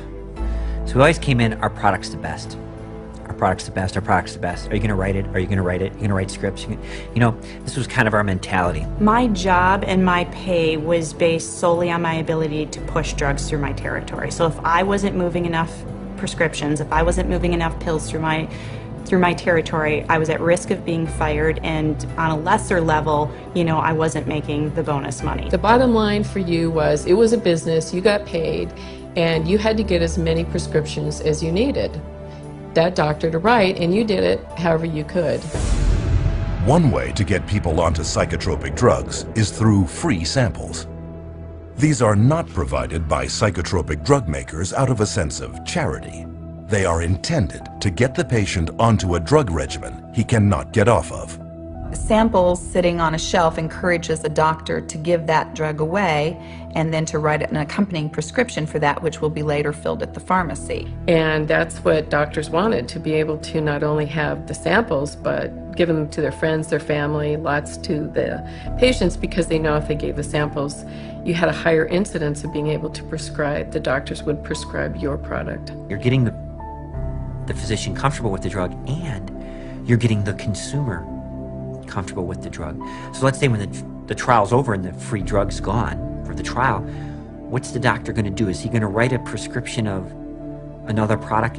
Not if the patient's doing fine. You never want to rock the boat. The industry and the companies fully understand that if you can get those drug samples into a doctor's hand, you're going to be able to get prescriptions out of that doctor. They're actually a very effective marketing tool, and there's quite a large percentage of the marketing budget that goes into the distribution of samples. In 2003, pharmaceutical sales reps handed out $16.4 million worth of free samples. And to sell them even more easily, sales reps have another hidden weapon: prescribing information bought from pharmacies by prescription tracking companies. You'd get a list with like Dr. XYZ, Prozac, Zoloft, Paxil, Celexa, and it would tell you how many scripts, give or take, let's say 10, per month or per week, that physician was writing of those products. So we knew everything about our doctors, which ones were the most valuable, which ones to spend the most time on, and what we needed to do, and where their weak spots were.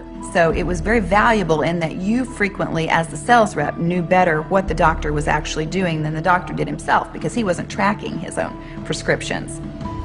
The drug industry now spends $22 billion a year marketing to doctors to increase prescriptions, an astonishing 90% of its marketing budget. And this investment has paid off. Today, psychotropic drugs are a multi-billion-dollar business, with over 2/3 prescribed by general physicians. But psychiatrists are the ones at the forefront, spreading the word. And when the use of psychotropic drugs is questioned or gets bad publicity, paid psychiatric opinion leaders deflect attacks and discredit critics. Or they may simply use their position to make the problem all go away. Case in point, psychiatrist Dr. Daniel Casey, chairman of the first FDA advisory committee that met in 1991 to decide if a warning label about increased risk of suicide should be added to the label of Prozac. At the hearing, family member after family member came forward to show how Prozac had damaged their children and loved ones. In the end, however, Dr. Casey and his colleagues voted against the label, citing a lack of evidence. But what many at the hearing did not know is that 5 people sitting on that 9-member panel had significant financial ties to drug companies. Casey himself became chairman of an FDA advisory panel that voted to approve another antidepressant, Zoloft, later that same year, and soon became one of Zoloft's most sought-after speakers. But the corruption goes beyond even psychiatrists at the FDA. Directors of major psychiatric institutions are likewise paid handsomely by pharmaceutical companies, such as the deputy director of the New York Psychiatric Institute, who one year received $140,000. Even government agencies are not immune from conflict of interest. In 2006, the state of Texas sued drug maker Janssen for flying the state's own mental health officials to other states throughout the nation to promote its drug Risperdal. Included were perks, travel expenses, and speaking fees. Even at the federal level, the chief of geriatric psychiatry at the U.S. National Institute of Mental Health was convicted that same year for accepting and failing to disclose over $250,000 from drug companies in exchange for consultations, retainer fees, and travel expenses. The result of these pharmaceutically paid doctor education campaigns is an explosion in psychotropic drug prescription, not just written by doctors, but by many others. I know some practitioners start people on drugs, on the antidepressants. There's unfortunately, a nurse practitioner that does it, and she's not supposed to. It's not in her protocol. Another nurse practitioner I work with has told me that she keeps doing it. It's gotten to the point where you have nurse practitioners, physician's assistants. There are times when that child doesn't even see a doctor.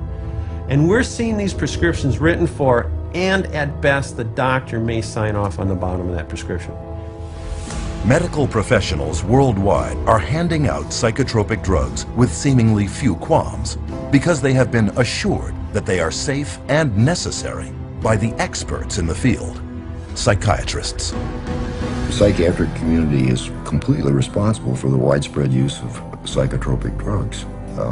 They're the ones writing the scripts to the large extent, and they're the ones that are proclaiming their supposed beneficial effects, and I think they're sketchy, the evidence isn't good, and the side effects are horrible. The psychiatrists are the facilitator of the diseases and therefore the prescriptions. Today, even official psychiatric organizations do not contest that the partnership between psychiatry and pharmaceutical companies in promoting psychotropic drugs to doctors is significant and almost impossible to avoid. But early on, this partnership realized that promoting to doctors was not enough. How could they reach their target demographic, the end user, and drive them into doctors' offices to demand these drugs?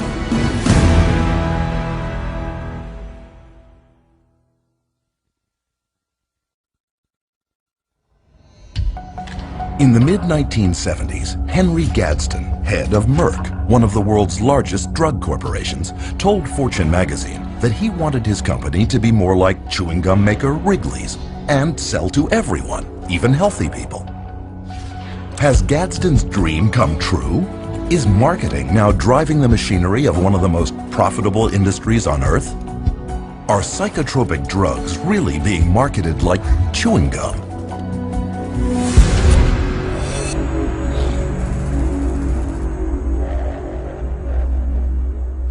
Psychotropic drugs are marketed on two fronts. The first is through sales campaigns aimed at doctors, psychiatrists, and other prescribers. And on a second flank, the drugs are promoted heavily to consumers, you. Until recently, however, it was rare to see a drug advertisement on television because, by law, drug companies had to list all side effects, a list far too long for a 30 or 60-second spot. But in 1997, drug company lobbyists pressured the U.S. Congress to relax this rule and allow them to mention only some of the side effects. With this simple change, advertising psychotropic drugs on American television suddenly became possible. And this opened the floodgates to a torrent of advertising, which soared from $595 million a year in 1996 to $4.7 billion today, an increase of almost 700%. The direct-to-consumer advertising on television, they don't give that message that in order to be healthy, you need to be off drugs. They don't give you that message. They give you the message that, oh, you have a problem, you have an issue, here's the drug that'll fix you. And a lot of money is driving this message home. The average American television viewer now sees as many as 16 hours of drug advertising a year. The pharmaceutical industry reaches right into our living room on a daily basis and tries to convince us that we have this problem that they can solve with a pill. That's dangerous. If you watch any primetime TV, if you watch any primetime news, you're going to get multiple advertisements for whatever the current med is of choice. On television, there are ads now that say, you have got this condition and you're feeling miserable. Ask your doctor to give you this pill. Take this pill, it's over the counter. We're being taught, our society really pushes the idea of quick, simple answers. Ask your doctor if Abilify is right for you. Ask your doctor about Cymbalta. Talk to your doctor about Zoloft. Ask your doctor about Prestige. Ask your doctor if it's Talk to your doctor. Talk to your doctor about the risks and benefits of adding Abilify. If you can convince somebody that they've got a medical or biological problem, that the only thing that solves it is a pill, stands to reason you're going to sell more pills. To see how effective this Ask Your Doctor marketing strategy is, one study sponsored by the National Institute of Mental Health in 2005 sent trained actors into doctors and psychiatrists' offices, claiming to be depressed and asking for a specific antidepressant. 50% of them received a prescription for the very drug they requested. And even if the actor did not ask for any psychotropic drug at all, he was given a prescription a third of the time. The doctors feel tremendously pressured to please the patient, to prescribe what the patient is asking for. Nobody likes being labeled as the doc who didn't do anything for me. The doctor is a businessman. and he knows that if he doesn't fulfill that patient's request, there's a probability that that patient will go elsewhere because he'll find somebody that's willing to prescribe that drug. It should be the doctor's choice. It should be the doctor's evaluation driving the use of any medication. It shouldn't be giving a patient the opportunity to see something on TV and come in and ask for it by name, because doctors then are immediately put in a situation where they feel pressured to pull out the prescription pad, whereas they should have come to that conclusion based on their actual clinical data. But getting the patient to walk in and demand psychotropic drugs for non-existent diseases has taken that power out of doctors' hands.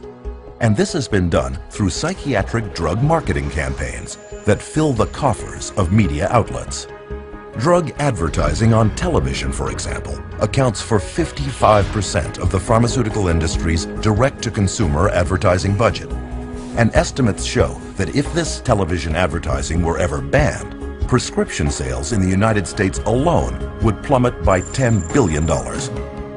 Magazines and other print media also depend on pharmaceutical companies for much of their advertising dollars, over $1.8 billion a year. But is this a good thing? Do such massive amounts of ad revenue taint what we see in the media? You know, obviously the advertising pays for the television programs. So the real money is in the advertising, not in the television program. So that's where the money is. I don't know of too many magazines that want to run huge advertisements blasting the drug companies that are paying for the magazine on the next page. They're going to take a lot of heat, and people are going to pull their ads if they start doing that. So again, you have a huge conflict of interest at play with the mass media. This partnership between the pharmaceutical industry and the media also extends to public service announcements promoting psychiatric disease. Million Americans living with schizophrenia. Kids with ADHD or you have postpartum depression. Still dealing with depression? It could be your time for change. Psychiatrists are featured promoting drugs in video news releases, which look just like TV news reports, but are in reality drug company produced marketing spots. On news interviews, the experts furnished come from approved drug company speakers bureaus, and these psychiatrists rarely disclose their financial ties. As a result, mental health care segments in the media rarely deviate from the psychiatric party line. Psychotropic drugs are mentioned in movies and television, such as Prozac on the TV series The Sopranos, and Zoloft, a product placement in the film The Sixth Sense. This mountain of marketing is not confined to broadcast media only. Print, too, is inundated with drug propaganda, masquerading as news and information.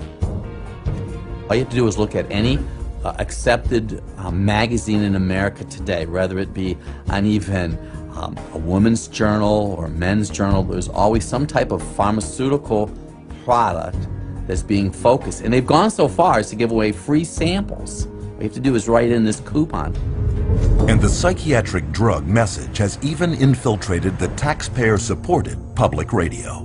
For instance, psychiatrist Frederick Goodwin hosted a talk show for years where he championed the use of psychotropic drugs. As we'll be hearing today, Dr. Goodwin assured his listeners, modern treatments, mood stabilizers in particular, have been proven both safe and effective in bipolar children. What he did not say was that he would be paid $2,500 by pharmaceutical company GlaxoSmithKline to give a lecture that very night promoting their mood stabilizer drug, Lamictal.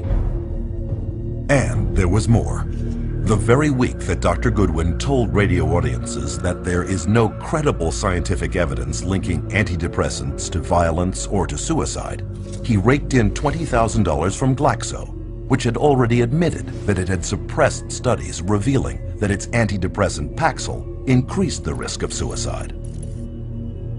Further investigation revealed that Goodwin had failed to report more than $1.3 million in drug company income. Might this level of conflict of interest be preventing the mainstream media from revealing the full truth about psychiatric drugs? As long as we have direct-to-consumer advertising and the marketing dollars the pharmaceutical companies put into it, you will not hear a companion story or any information about a school shooter or a person who went to their work and killed all their family members and friends. You will never hear whether or not they were on a medication. What you will hear is how depressed they were.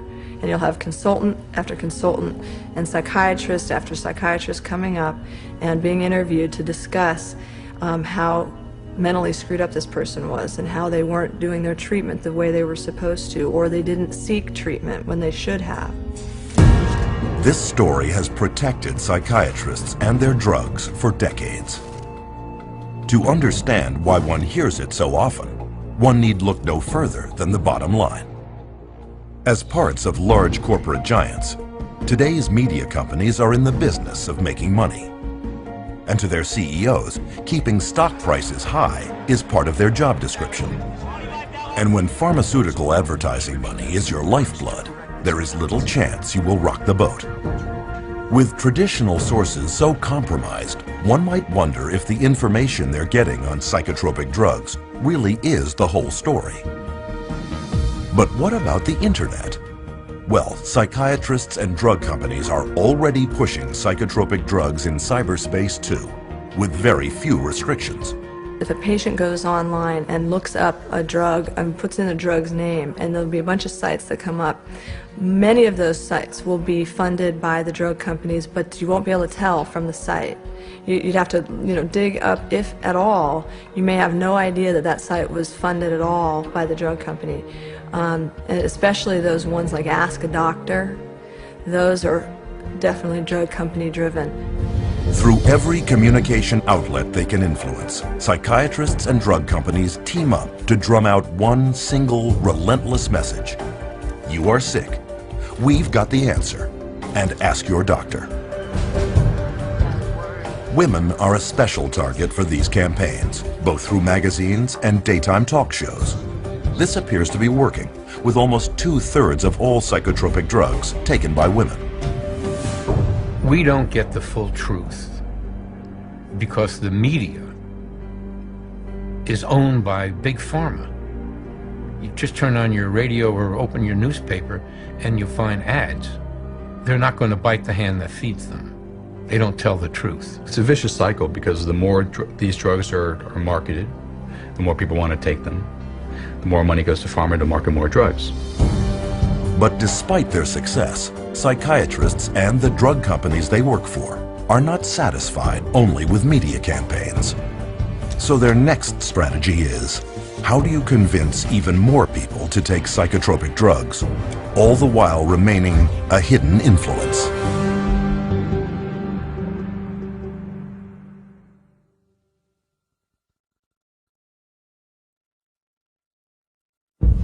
Billions are spent every year by drug companies to advertise their latest drug. These efforts are obvious. But are there hidden ways that psychiatrists and drug companies can get you to ask your doctor without your even knowing it?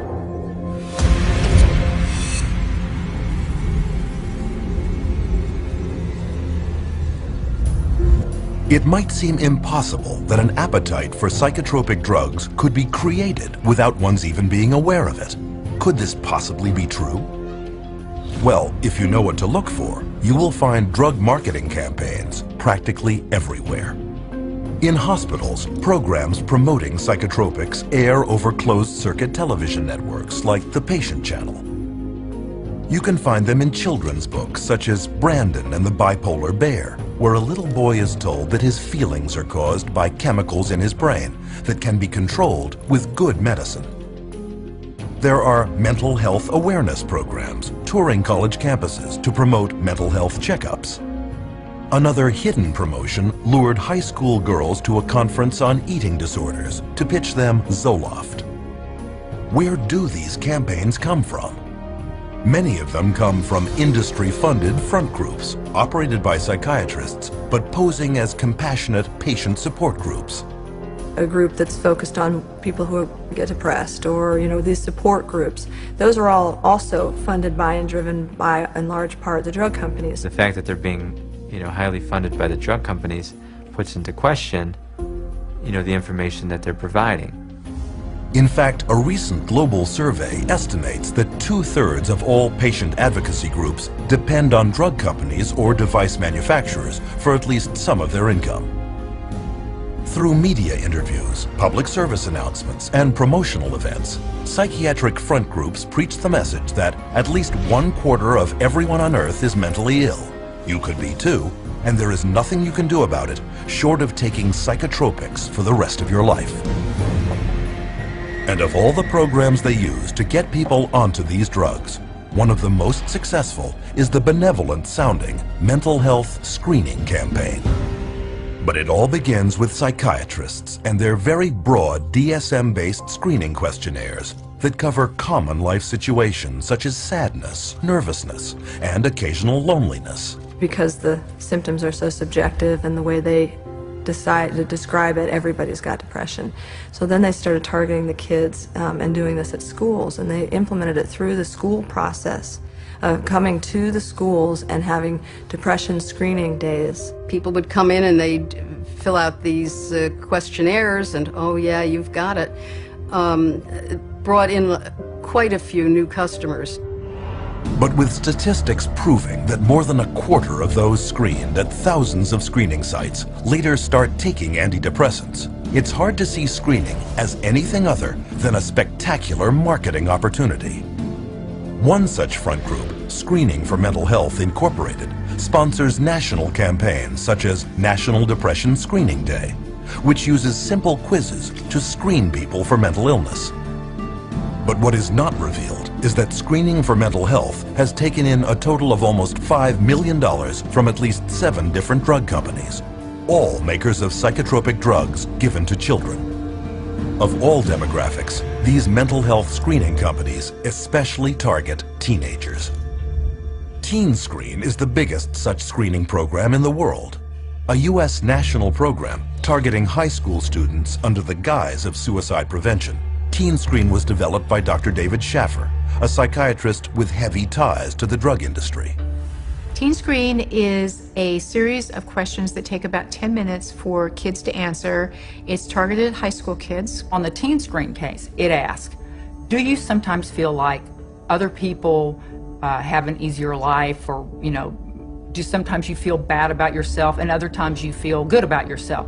Well, given where you are in that particular day and what's happened, you're going to answer that differently. Once this test comes back that the child answered it based on how his emotions were at that very moment, that information gets passed back to the school, possibly the guidance counselor, adjustment counselor, or the school counselor herself, and that child is then referred on to a mental health agency.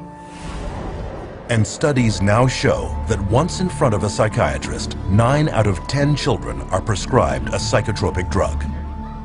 Using alarming language and misleading statistics, Teen Screen attempts to frighten parents, fearful that their child may be suicidal. But a closer look reveals that this is not a suicide prevention program at all, but a drug marketing campaign. And this marketing and its wide diagnostic net creates a huge rate of what are known as false positives. By Schaffer's own admission, 84% of all students taking the Teen Screen test were falsely labeled as depressed or suicidal. Predictably, Teen Screen is viewed with suspicion by many parents. To get around this, Teen Screen personnel have offered school children such enticements as movie coupons or free pizza to motivate them to get their parent's signature on the consent form.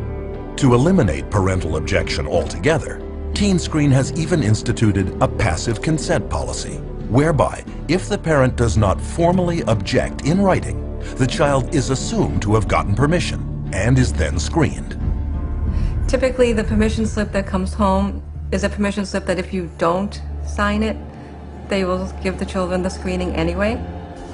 And for many who do complete the screening questionnaire, the results can be devastating.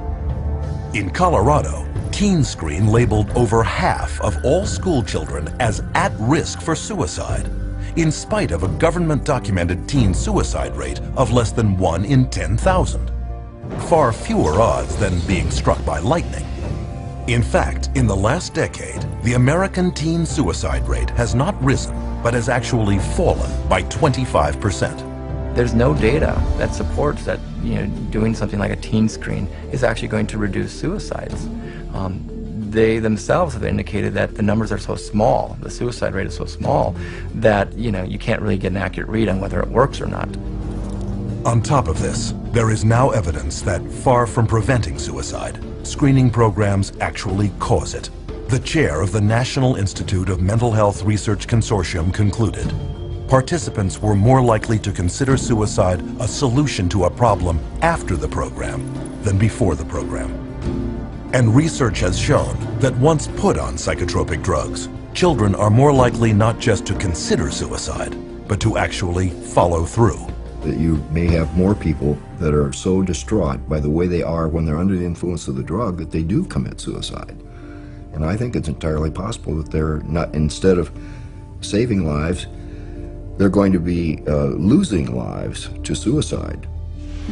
With no evidence of effectiveness on one hand and a huge downside on the other, Teen Screen is still being run in 43 states at over 500 sites. But it is not the only screening program aimed at children. The Youth Risk Behavior Surveillance System administers a 35-minute test in at least 45 states. Yet another, Signs of Suicide Incorporated, has screened thousands of children at 3,500 schools across the United States. They too are heavily backed by pharmaceutical money. And so far, for psychiatrists and drug companies, it has been a great investment. Throwing out a net in doing a typical teen screen or any type of mass assessment, we now have increased our client population tenfold by kids who need to be either seen by a therapist and or seen by a psychiatrist. The internet is another rich source of new prospects. Take, for example, the Patient Health Questionnaire, a 16-item checklist that allows anyone to diagnose himself with depression within 8 minutes. One of the questionnaire's developers was psychiatrist Dr. Robert Spitzer, the architect of DSM-3, and its copyright is owned by Pfizer, the world's largest pharmaceutical company, and maker of the antidepressant Zoloft. There is also a 2-question version that can take less than a minute to advise you to ask your doctor. Online screening questionnaires abound, testing such potential psychiatric disease categories as bipolar disorder, ADHD, narcissism, self-esteem problems, eating disorders, and sex addiction. We all have ups and downs because that's what normal life is. If you administer the screening on those times where you have down, you're going to be labeled as having a mental health issue. Where if you took the same screening later, you may not be, but you've already been labeled that way. And that's the danger of that. And labels last a lifetime. So far, screening campaigns have been limited to those willing to participate. But what if the screenings are no longer voluntary? Will this lead to increased drugging?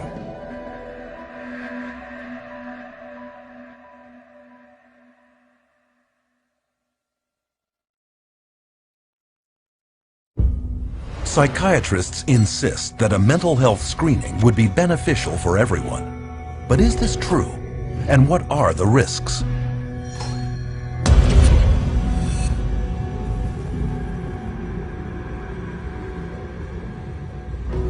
In 2003, a presidential advisory group known as the New Freedom Commission on Mental Health issued a comprehensive program that laid out its strategy for screening major segments of American society for signs of mental illness. Some of their goals included programs creating early detection of mental illness, enlarging the role of schools in diagnosing and treating mental problems, and expanding the use of mental health screening beyond the psychiatrist's couch and into the offices of primary care physicians. It's going to screen the population for mental health. The whole population. They're going to do it by stages, starting with school children, of course. So far, mandatory mental health screening is not yet a reality, except for a few small segments of society. One of them consists of the most powerless and disenfranchised of them all, foster children. A child goes into foster care.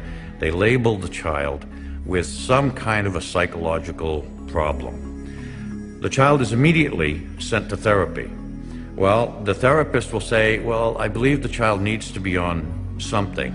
So they recommend that the child see a psychiatrist to have the drug administered. Out of the 60, 65 families that I see, easily 90% of the kids they have the mental health diagnosis to begin with. If they get it from a psychiatrist, it almost always comes with meds. And I think that we see identified as at-risk kids in the community, and we see some of the most intense situations. And a lot of them are on 4 or 5 different meds. I've seen children that the day they're taken out of their parents' custody and placed into state custody actually seem happy, healthy, vibrant, energetic. And then, 2 months later, after they've begun taking these medications, they are very slow. They are zombie-like, is the best way to describe it. Today, all children entering Texas's foster care system receive mental health screening. The result? 60% of the state's foster child population is diagnosed and put on at least one psychotropic drug, including some children as young as 3 years old. And it is worse in other states. In Massachusetts, for example, 2/3 of children in state care are being treated for mental illness.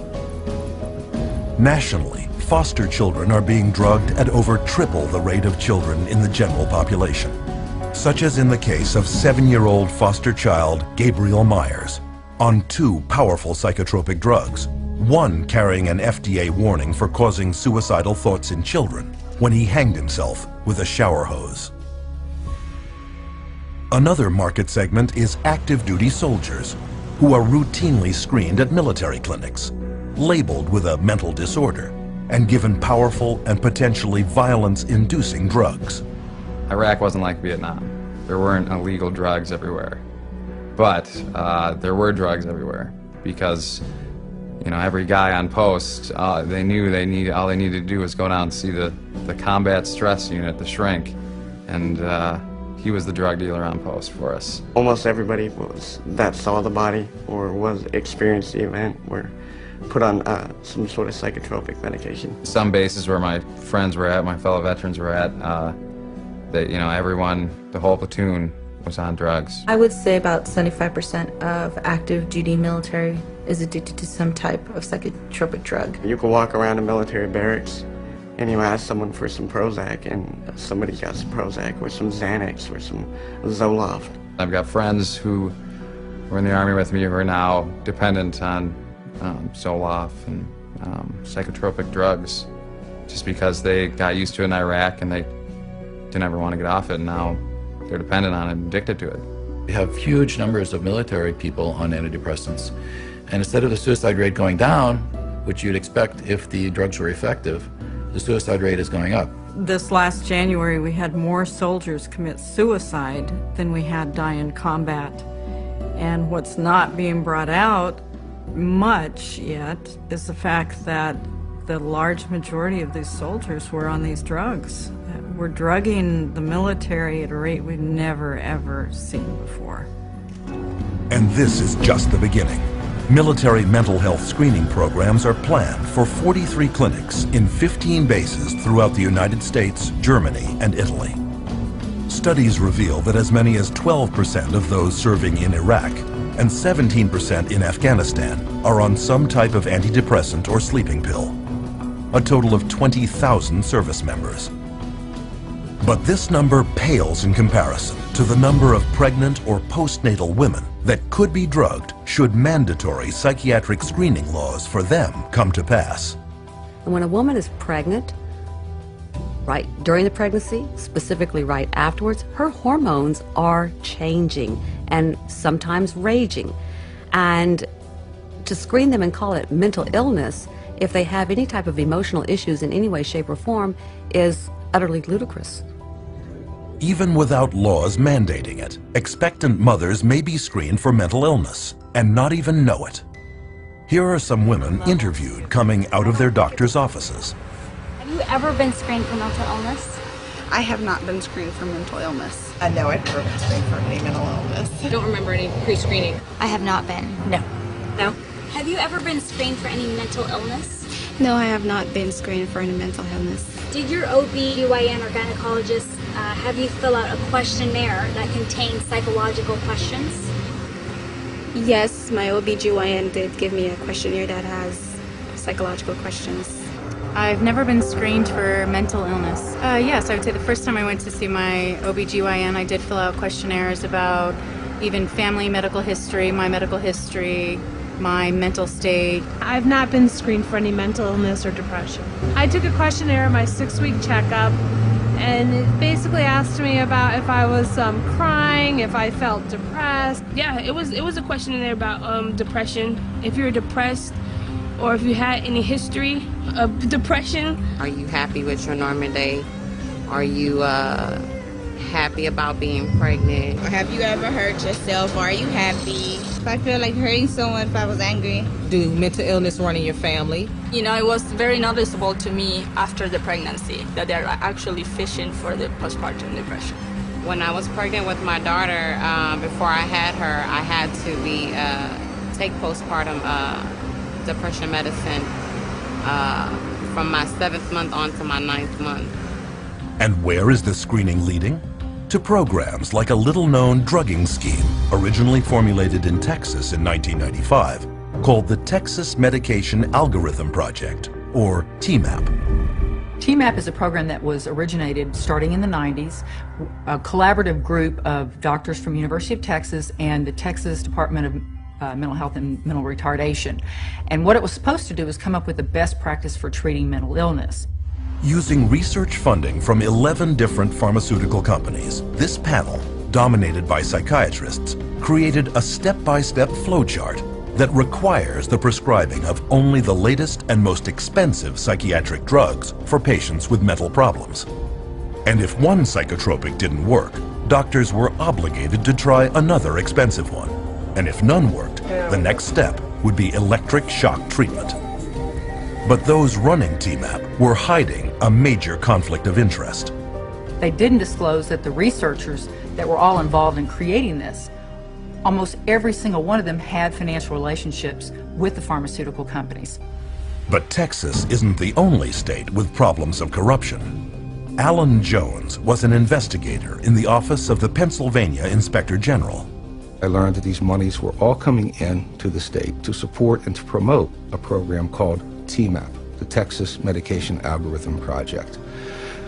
And so my concern was piqued very quickly that there was at least one state official who might be inappropriately receiving and dispersing monies from drug companies. They called it PenMap, but it was based entirely on the TMAP model. Also very quickly, I learned that there were other state employees who were serving on advisory boards financed through various pharmaceutical companies, and other state employees who were accepting honorariums personally, directly, from drug companies for speaking in their state capacities or official capacities. That's a felony in Pennsylvania. I saw there was a much bigger picture and attempted to surface that bigger picture and was consistently told to back off. I was told that drug companies write checks to politicians on both sides of the aisle. Back off. You will not expand this investigation into the drug companies. Continued to press the investigation, much of it on my own time at this point. I became increasingly alarmed that all of the drugs recommended by the TMAP program were exclusively the new patented atypical antipsychotics for schizophrenia and all of the brand new patented SSRI antidepressants. None of it added up.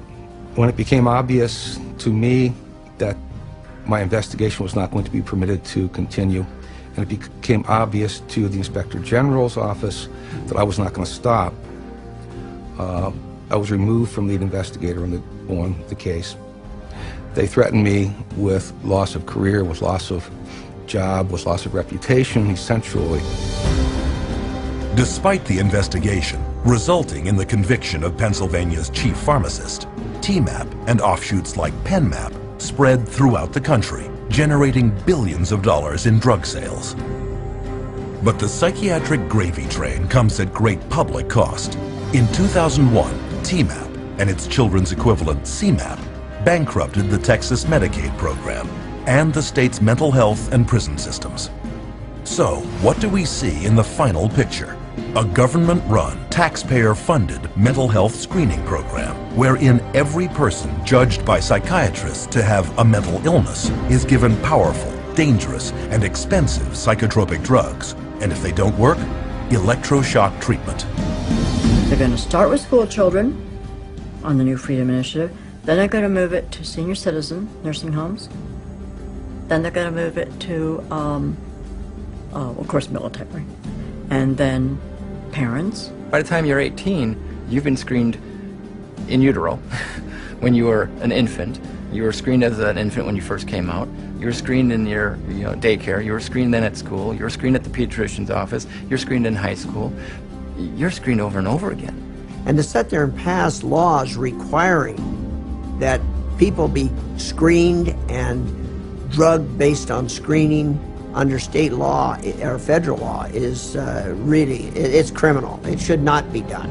They're marketing this madness all over this country, and we are actually becoming an example for the rest of the world. So we're, again, the poster child, if you will, and so the rest of the world is spending more and more on drugs. I don't know that there was ever a time in the history of the world where people have been drugged to the extent of what we're seeing today. The reality is, if you look at the overall picture, I don't see these drugs helping us make a better society. We see it in the military, we see it in our children, we see it in the schools. These drugs are not working to make a better society. And with hidden mental illness marketing campaigns at full tilt, what happens to patients once diagnosed and delivered into the psychotropic drugging machine?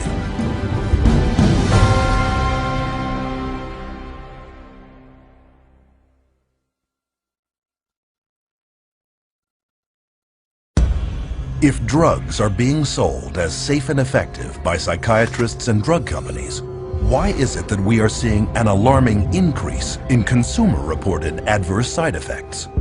What are psychiatrists not telling us?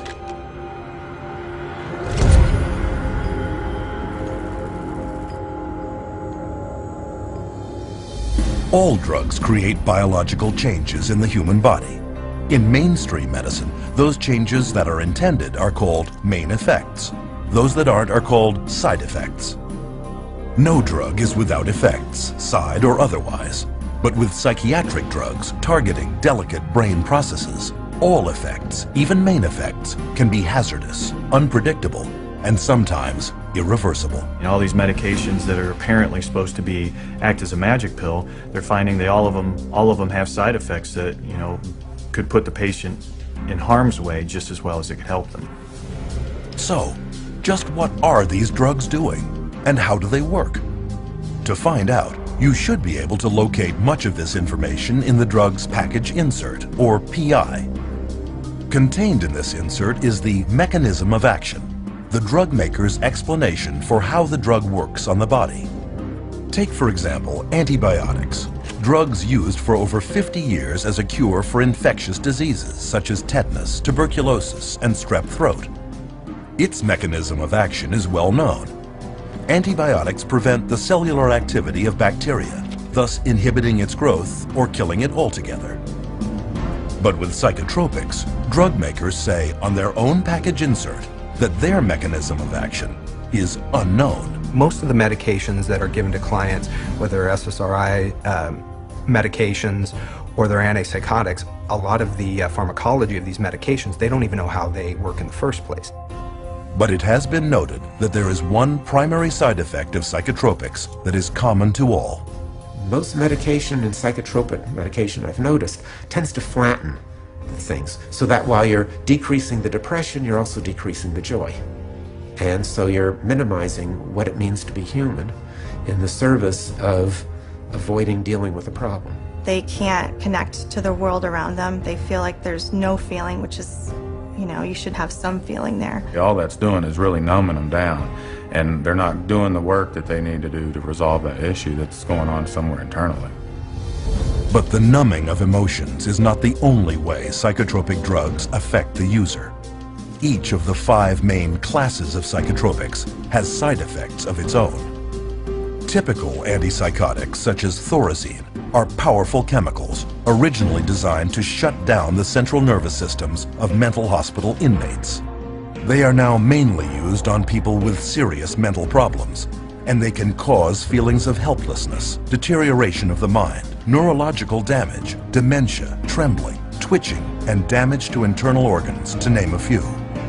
Anti-anxiety drugs such as Valium and Xanax are prescribed for nervousness, anxiety, and panic disorders. They can cause patients dissociation, cognitive impairment, increased aggression, fatigue, hallucination, and acute amnesia. They've got foggy thinking, they're bloated, they have weight gain, they're now diabetic. It's one symptom after another, all caused from the drugs that they're taking, and they don't realize it. Stimulant drugs like Ritalin, Adderall, and Concerta are mainly used for people with so-called attention problems, such as attention deficit hyperactivity disorder. These drugs are very addictive and can result in stunted growth, weight loss, manic behavior, heart palpitations, neurological tics, cardiac arrhythmia, gross brain shrinkage and malfunction, anxiety, insomnia, violent behavior, and even sudden death. Ritalin, a stimulant commonly prescribed to children, acts on the body in a very similar way to cocaine, but is far more potent. And recent studies show that it can cause permanent changes in children's developing brains. So you're going to have problems, and it is shown that some of these medications, particularly the stimulants that they're giving like Ritalin, Concerta, all the ADHD medications actually shrink brain tissue. They know that these psychiatric drugs destroy cells, destroy brain cells, shrink brain tissue. How can that possibly ever benefit anyone? It can't. That's the simplicity. It's not possible. Antidepressants are a 4th class of psychotropic drug. As their name suggests, they are used to treat depression and mood disorders. The list of side effects includes blurred vision, dry mouth, low blood pressure, internal bleeding, weight gain, sleep disturbance, seizures, impaired cardiac function, and psychosis. The most common thing that I see is the sexual dysfunction. So women having a hard time reaching orgasm or just finding that their libido is lower. And I see that with men as well. And the second most common thing I see is weight gain. I have to say it is not terribly uncommon to see a 40-pound weight gain with antidepressants. One study found that Paxil, a leading antidepressant, increases the risk of breast cancer in women by 7 times. Perhaps riskiest of all is the drugging of pregnant or postnatal women with antidepressants for depression. When the mother takes the drugs, the psychiatric drugs, or any type of drug in that, like an antidepressant or an anti-anxiety or an antipsychotic drug, that's going to affect the baby as well as the mother, not just the mom, because the baby's going to get it straight through the umbilical cord, through the bloodstream. The drugging of pregnant women has led to a 20 to 30% hazard of preterm birth, brain damage, and lower fetal age at delivery, and nearly triples the risk of severe birth defects. And the antidepressants have been shown to cause something called PPHN, which is a heart problem in newborns. And I think it's criminal to be giving medications to women knowing that their babies are going to be at risk. When mom takes Paxil, she can have a baby born with sometimes they have the limbs are missing. It's called limb reduction. They can have cleft lip. They can have serious heart defects, missing chambers, or the arteries in the wrong place. And also can be born with the organs growing outside of the body. And these are just a few of the many, many side effects of psychotropic drugs. Among the top 3 best-selling antidepressant drugs, called SSRIs, there are 1,817 possible side effects associated with Prozac, 2,194 with Zoloft, and 2,497 with Paxil. Interestingly, among these is the worsening of the exact same symptoms the drugs claim to address. They cause depression. They cause suicidal tendencies. and ideologies. So they cause a lot of the very exact symptoms that they're supposed to be correcting. They're being treated for depression with a product that's going to create depression. They're treating for a psychosis with something that's actually going to create or has the potential of creating a psychosis. Atypical antipsychotics, one of the newest classes of psychotropic drugs, are used mainly on adults and children diagnosed with bipolar disorder. They are also known as mood stabilizers. Though launched with storied claims as miracle drugs with little or no side effects, atypical antipsychotics have recently been exposed as creating severe weight gain, diabetes, coronary heart disease, acutely irregular muscle movement, pancreatitis, and delirium. Though the new antipsychotics were originally approved only to treat schizophrenic adults, over a 7-year period, prescriptions for children jumped 5-fold to an estimated 2.5 million prescriptions. And this drugging is coming with serious consequences. You know, I've seen kids who have had significant weight gain on some of the antipsychotics, where they were pre-diabetic. You know, they've had, you know, changes in some of their cardiovascular functioning. So there are potentials to really damage the child's health. When you get drugs that you're giving to kids that we know cause extreme weight gain and attack the liver, attack the kidney, that have long-term results, these children that we're giving them today, this medication, we may be doing, you know, kidney dialysis for in 10, 15 years. And it is not only children that can be affected. It has been estimated that psychotropic drugs are to blame for over 16,000 traffic accidents every year in the United States. And this study only looked at drivers 65 and older. And what happens when these unwanted side effects surface? Usually, the psychiatrist will prescribe yet another drug. It's called polypharmacy. It's just, you know, adding additional, you know, if the first drug doesn't work, you add a second drug. If you have an adverse side effect from a drug, then you add another drug to deal with the adverse side effect. And then let's say they start an antidepressant and now they can't sleep. So in order to counteract that, they'll be given a sleeping pill. Then a tolerance builds up. So they might now need another drug because they're now at a tolerance level of the first drug that it's no longer creating the, quote, expected or helpful result. It's not uncommon to see people 5, 6, 8, 9, you know, psychotropic drugs, and there's absolutely not a shred of research that supports that these drugs can be used safely and effectively in combination. Consider tardive dyskinesia, a movement disorder entirely caused by psychotropic drugs. For 20 years, beginning in the 50s, psychiatrists failed to inform patients about the link between tardive dyskinesia and antipsychotics, such as Thorazine and Haldol. By the time psychiatrists admitted the truth about their pills, thousands had been permanently crippled. Even today, tardive dyskinesia has developed in 73,000 older adults, and drug-induced Parkinsonism has appeared in 61,000 more. But this class of psychotropics is far from the exception. Reports are now surfacing that today's atypical antipsychotics and antidepressants, such as Zoloft, are causing widespread tardive dyskinesia, sometimes within months of first use. But psychiatrists and drug companies continue to dispute this damning new evidence and go on prescribing these drugs, even to children. But of all the side effects experienced by users of psychotropic drugs, the most horrendous may be an intense inner agitation and restlessness known as akathisia. These drugs can cause something called akathisia, which causes people to become very agitated and actually a little nuts, you know, a little off balance, and they'll do things that they never would have done before, things that are totally out of character. This is a normal person without any history of auditory hallucinations, and all of a sudden they'll say there's voices telling them this is the only way to stop the pain, this is the only way is to kill themselves. Had patients tell me that they never, ever, ever had one single thought about suicide in their entire life until they started on the drug.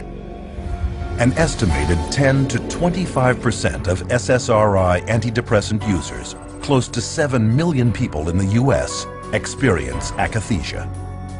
And psychiatry's Diagnostic and Statistical Manual of Mental Disorders even admits the connection between psychotropic drugs, akathisia, and suicide.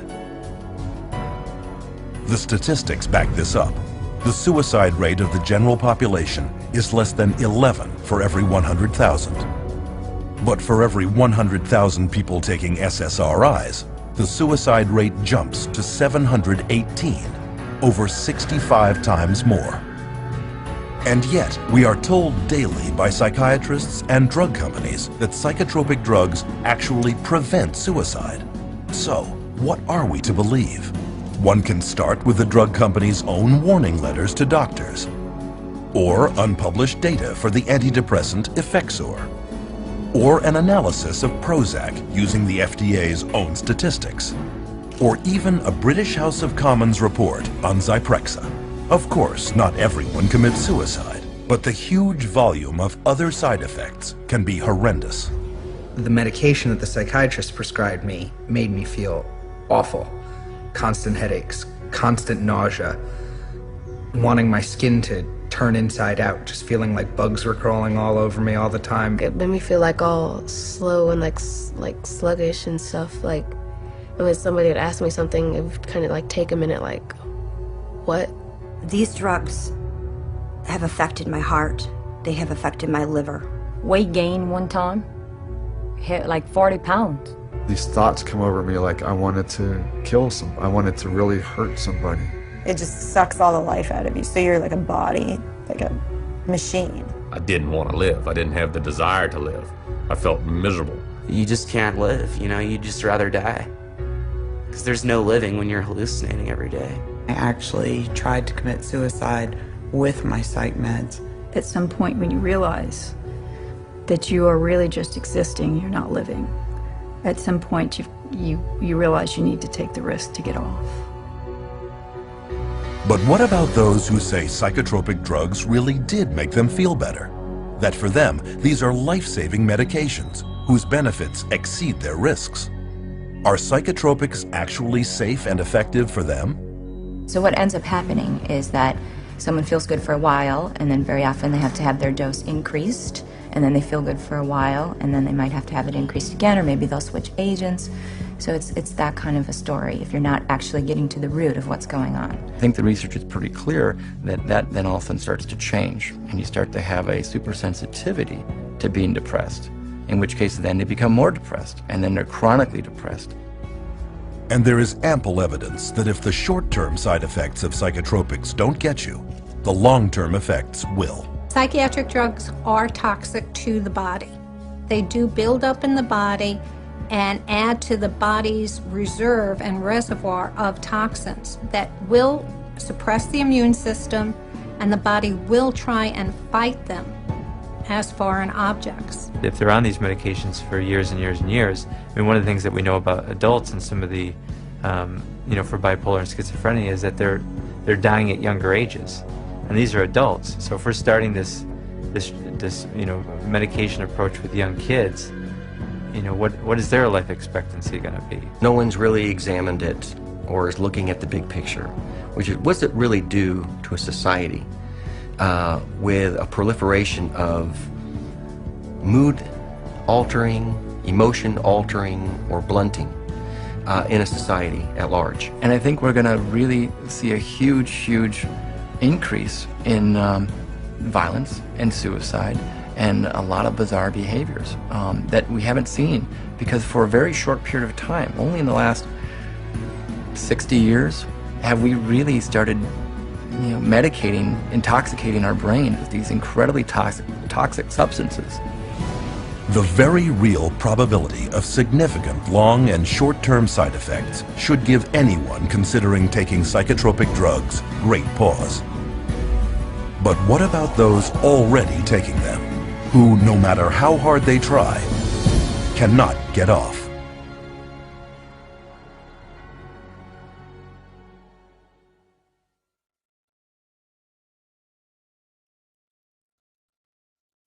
Psychotropic drugs have long been noted for having a multitude of physical and emotional side effects that many simply cannot live with. But if side effects from psychotropics are so bad, why do some people continue to take them?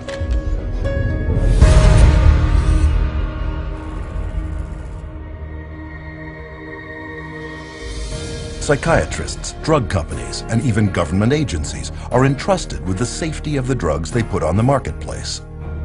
And while they will reluctantly admit to most side effects of psychotropics, there is one more that they almost never mention. Every single one of these drugs are addictive, psychologically and or physically addictive. They change your body's makeup, you change your body how it reacts to things. And so even though people, in their psychological state, they may be over their depression, they physically will need that drug still. And so that becomes the complication of getting them off. I have people come to me on a weekend, they've run out of refills, and they say to me, if I don't take this drug, I'm gonna get sick. If I don't take this drug, I'm gonna get sick. We don't talk about psychologically, we don't talk about depression, we don't talk about anxiety. I am going to get sick if I don't take this drug this weekend. It has nothing to do with psychology. But listen to what some psychiatrists questioned at a recent APA conference had to say about addiction. How addictive are psychiatric drugs?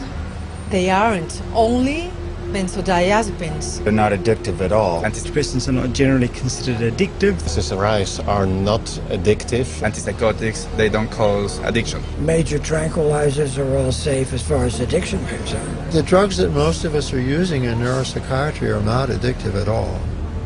So who's right? To find out, we need look no further than former patients with first-hand experience.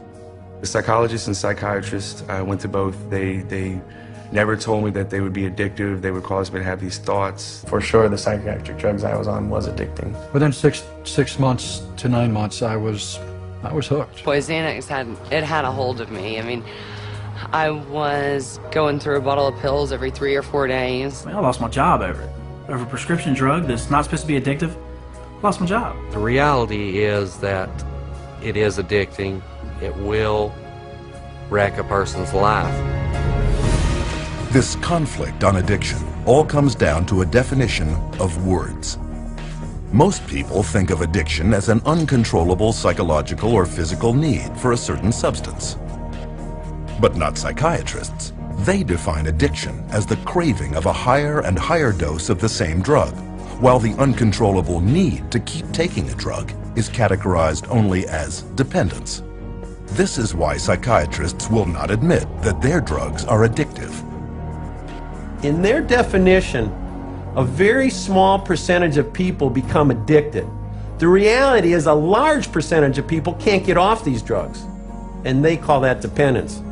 It's all a matter of how they term it. And when you look at addiction, it could be that their tolerance increases and their needs and wants to use the medications increase, or it could be they simply, once they start on the medication, they're not able to come off of it without help.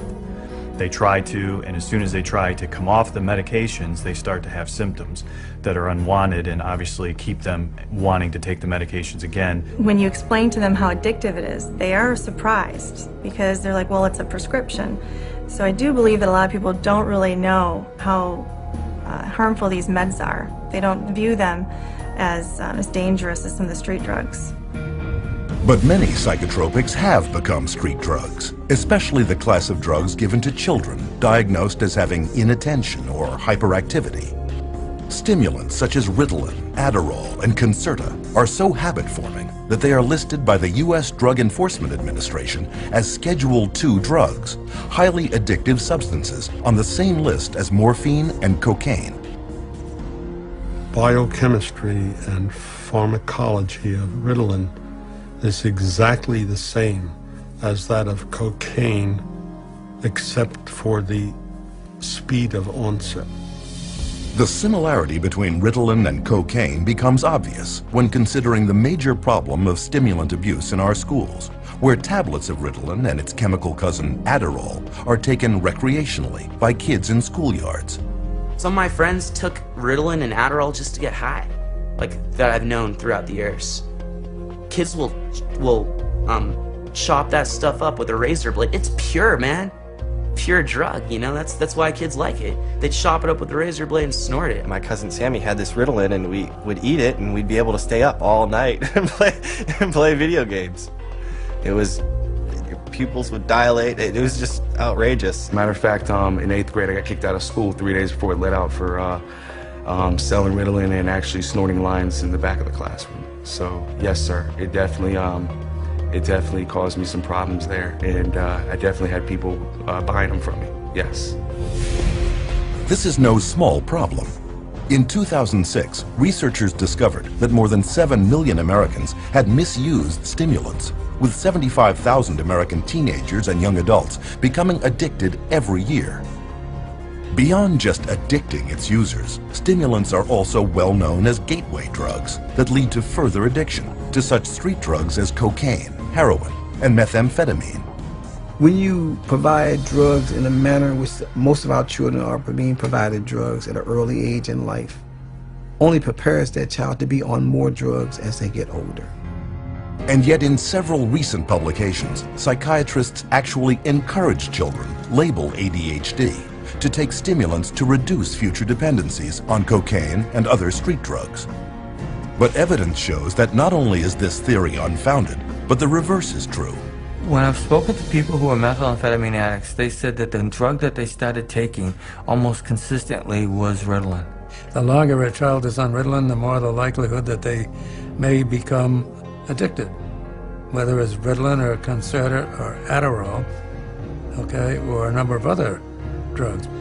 Stimulants aren't the only psychotropic drugs carrying a high potential for addiction. Benzodiazepines, for example, are tranquilizers that can become addictive within 14 days. Take, for example, the benzodiazepine Xanax, which after only 5 years on the market was producing 1.5 million addicts every year. And getting off can be very difficult. Symptoms of Xanax withdrawal include shakiness, loss of appetite, muscle cramps, memory and concentration problems, insomnia, agitation, panic, and anxiety. Some of the psych medicines, particularly the benzodiazepines, are some of the most addictive drugs there are in terms of the persistent withdrawal anxiety that these drugs cause. I have been in the position of having to withdraw a number of people from benzodiazepines that I didn't put on them, obviously. And it's difficult. It's really difficult. Prescription benzodiazepines, I think, are much more dangerous and much harder to come off of for the patient than the street drugs are. But survivors will tell you that benzodiazepines are not the only class of psychotropic drug that is extremely hard to withdraw from.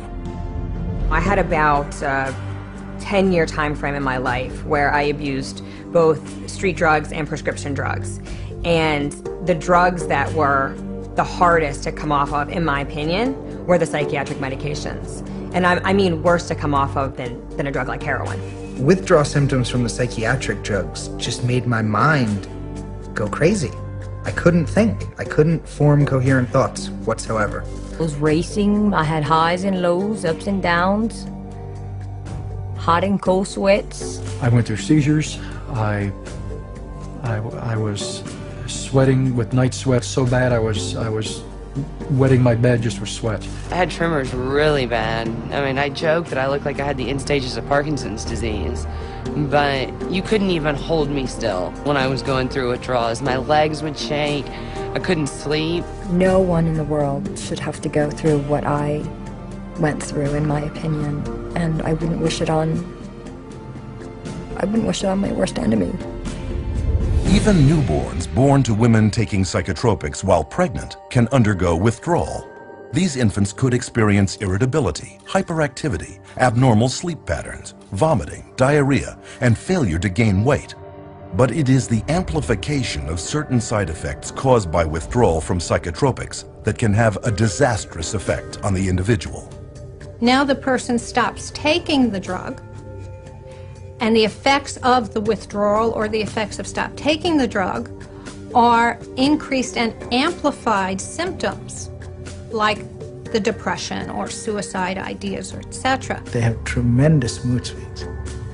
They invariably get violent, and they cannot control their emotions. Your very depressed, you're suicidal, you're hallucinating, you're psychotic, you're crazy, you're manic when you stop taking your medication. This is why improper withdrawal from SSRI antidepressants in particular has been shown to trigger mood swings and uncontrollable anger, which have been implicated in many recent killing sprees. In May 1998, for example, 15-year-old Kip Kinkle had just stopped taking Prozac when he shot and killed both his parents, then went on a shooting rampage at his Oregon high school, where he murdered 2 more and wounded 25. In November 2007, Pekka Erik Ovinen shot and killed 8 at his school north of Helsinki, Finland. Earlier that fall, he had either reduced or stopped using the antidepressant he was prescribed for social anxiety. Valentine's Day 2008, Northern Illinois University, Stephen Kazmierczak walked into a crowded lecture hall and opened fire, killing 5 and wounding 18. A few weeks earlier, he too had abruptly stopped taking his antidepressant. But rather than acknowledging that tragedies such as these are the result of withdrawal from highly addictive psychotropic drugs, the customary response of psychiatrists is to blame the lack of the drug for what they claim is the return of the mental illness. When a psychiatrist says that, well, the reason why they're feeling that way when they get off the drug is because, see, that shows you how bad they really need the drug. Here's the deal. There's no way that that's true. The reality is, when they stop the drug, they get depressed or they have withdrawal effects of various types. And the reason they're having those effects is because it's a withdrawal effect from the drug. All you need to do is you need to sit down and listen to anyone who's been on these medications and wants to come off them. And you listen to their story, and you listen to what they're going through, why they want to come off them. And that's it. The conversation stops. The debate ends.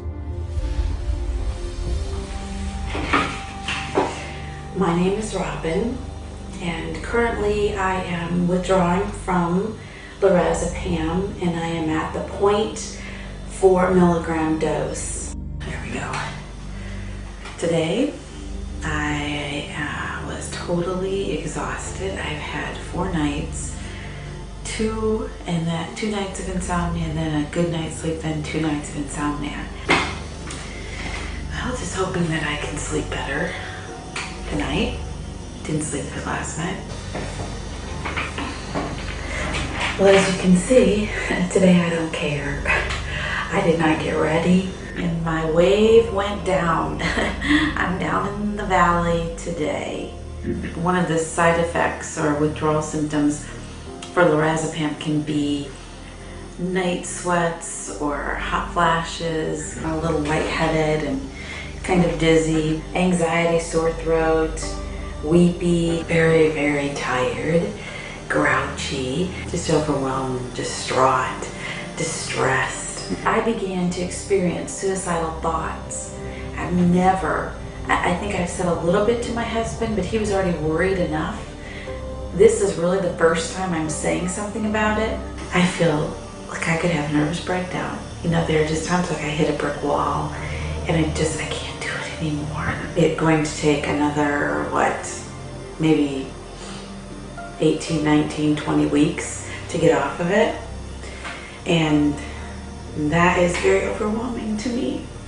I'm weary today. And this is how I used to be for many weeks with lorazepam. And that's the hardest thing, is you are trapped into living it out the way you have to live it out in order to be safe. So that's frustrating. I just want my life back. And that's where I am today. It took months for Robin to wean herself off just one of her psychiatric drugs. And addiction specialists agree that slowly withdrawing is the only safe way.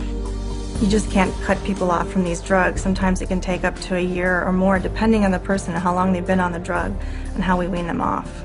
You can't stop these drugs cold turkey. No. I would never advise anybody to just stop them.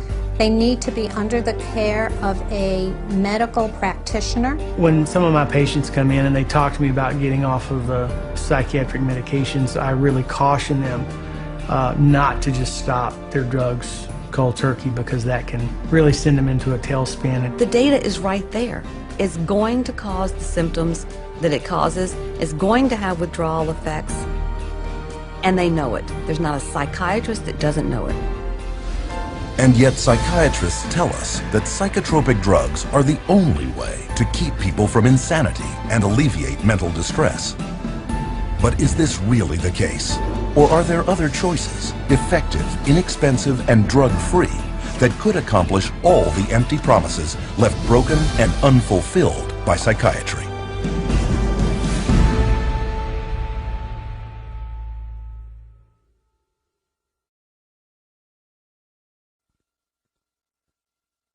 After all that we have seen, should we believe psychiatrists when they claim that just around the corner is their next new breakthrough?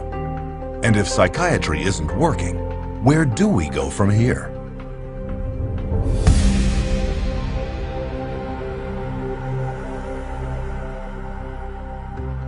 When we look over the landscape, one question becomes clear. How can anyone trust psychiatrists with their mental health? Even psychiatrists interviewed at a recent convention of the American Psychiatric Association readily admit they have no answers. What is the answer to mental illness? That's too broad of a question to answer. What's the answer to mental illness? I don't think there are any answers to mental illness. You still need a better answer than the one we have now for mental illness? I can't even understand the question, I guess. There's no real answer. You can't, these are like chronic problems. You can't just cure somebody. Since psychiatry has no answers, how do we care for those with very real and severe psychological problems? There are, in fact, many, many answers, but you will never hear about them from psychiatrists who prescribe psychotropic drugs. One solution was the Soteria Project, formed in 1971 by Dr. Lauren Mosher, then head schizophrenia researcher at the National Institute of Mental Health. Lauren Mosher developed this program, through NIMH to look at this, because they were starting to have in the research a debate about whether the medications were actually being helpful or whether they were actually causing some problems. They would create a community-based center where people diagnosed with schizophrenia could go.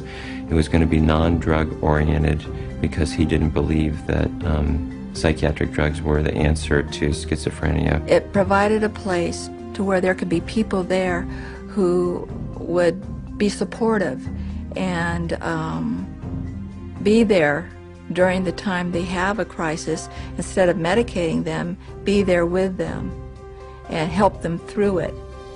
And the results were staggering. Soteria residents did significantly better than their peers who were on drugs, with far fewer readmissions. The success of Soteria House proved that understanding and compassion could relieve mental turmoil far better than psychiatric treatment, and without the nasty side effects. But despite this, Dr. Mosher's breakthrough would soon be utterly rejected by a psychiatric community dependent on psychotropic drugs and pharmaceutical money. In Dr. Mosher's 1998 resignation letter to the American Psychiatric Association, he wrote, "Psychiatry has been almost completely bought out by the drug companies. We condone and promote the widespread use and misuse of toxic chemicals that we know have serious long-term effects. Is psychiatry a hoax as practiced today? Unfortunately, the answer is mostly yes."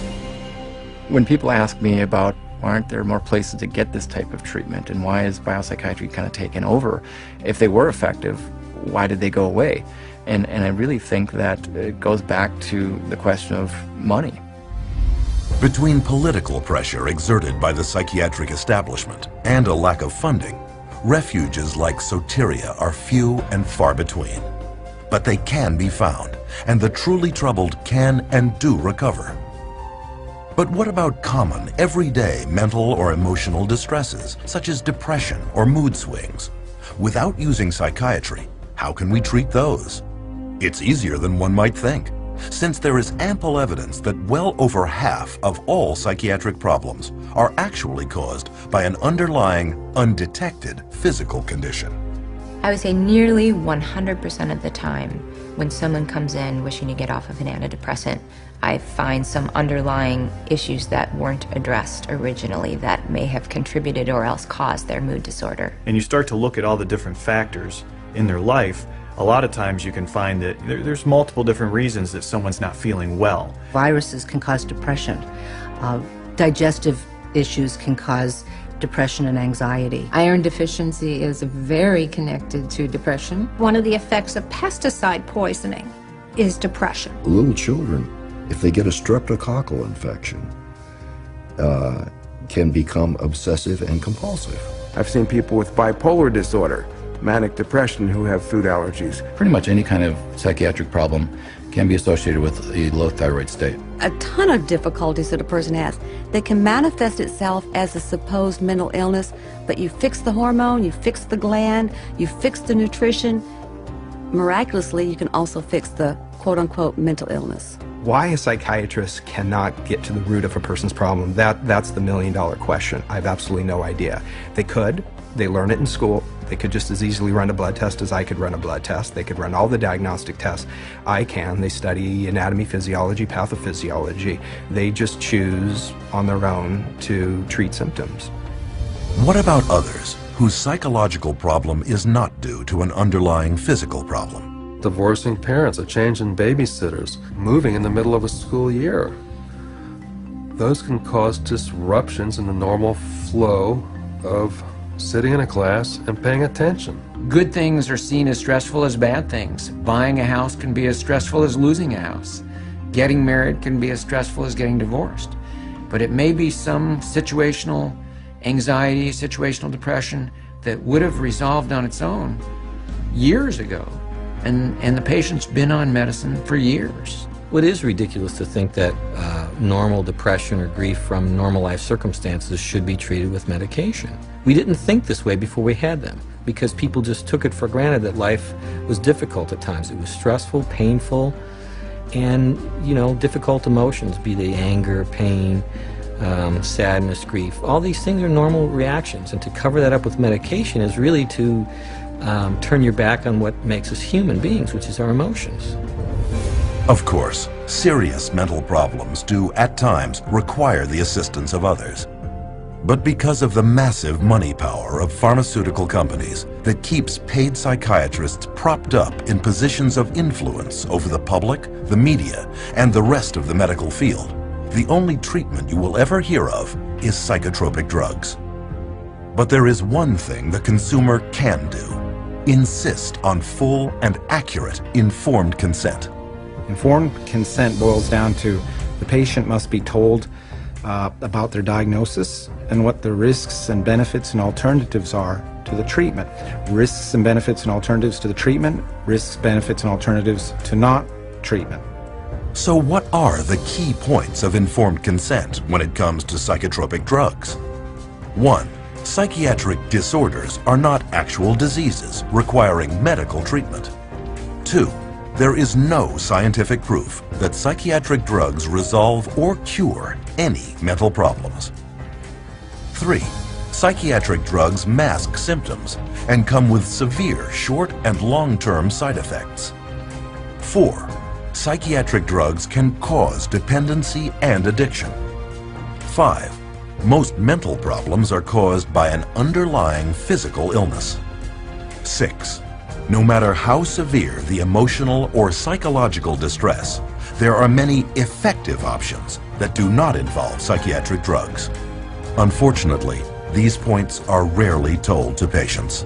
I have over 2,000 clients, and I can honestly say 100% of them that have come to me, it has either been suggested that they take psychiatric drugs or they actually have taken them.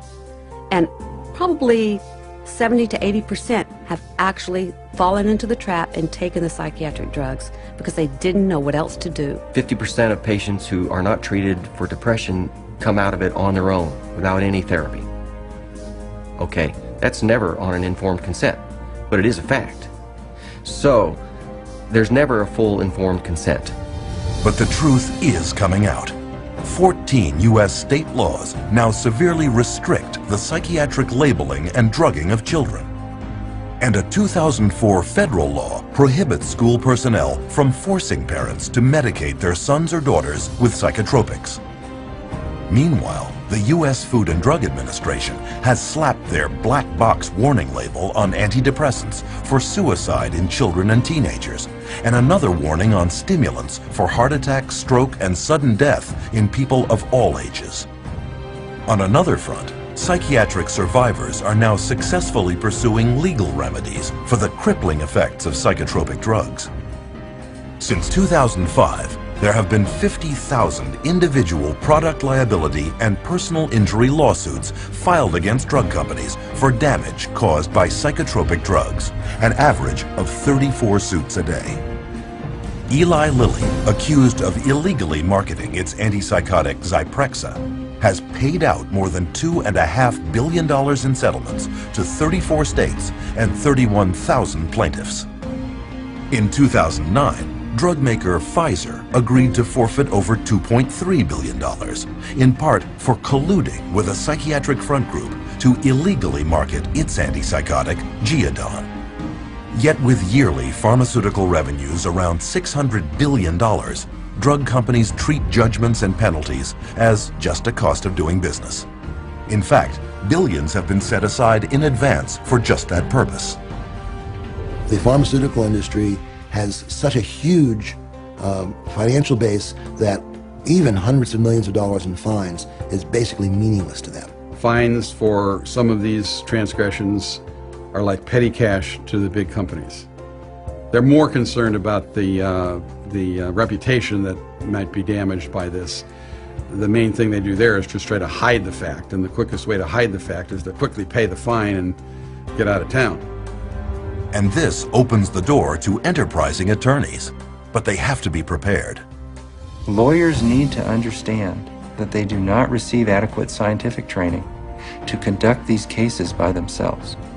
They need to gather together a team of experts who will help them to do these cases wisely and well. And then other people will begin to see the rates of success that we have had over the last 12 years doing what I call science-intensive litigation. You have to go to the experts in the field and say, okay, bring your expertise to bear, come to court, and tell people what you know. I have found that there's an overwhelming number of people that when they see the atrocities that have occurred with psychiatry and the way people have been treated, they are very willing to come over and testify against psychiatry and testify against techniques that are being used. The court system is just one area where people are speaking out. You too can help by sharing this documentary with coworkers, clients, patients, friends, and loved ones. In doing so, you will answer our final question. What can I do to protect our world from the scourge of psychiatry and psychotropic drugs? Get the facts at cchr.org.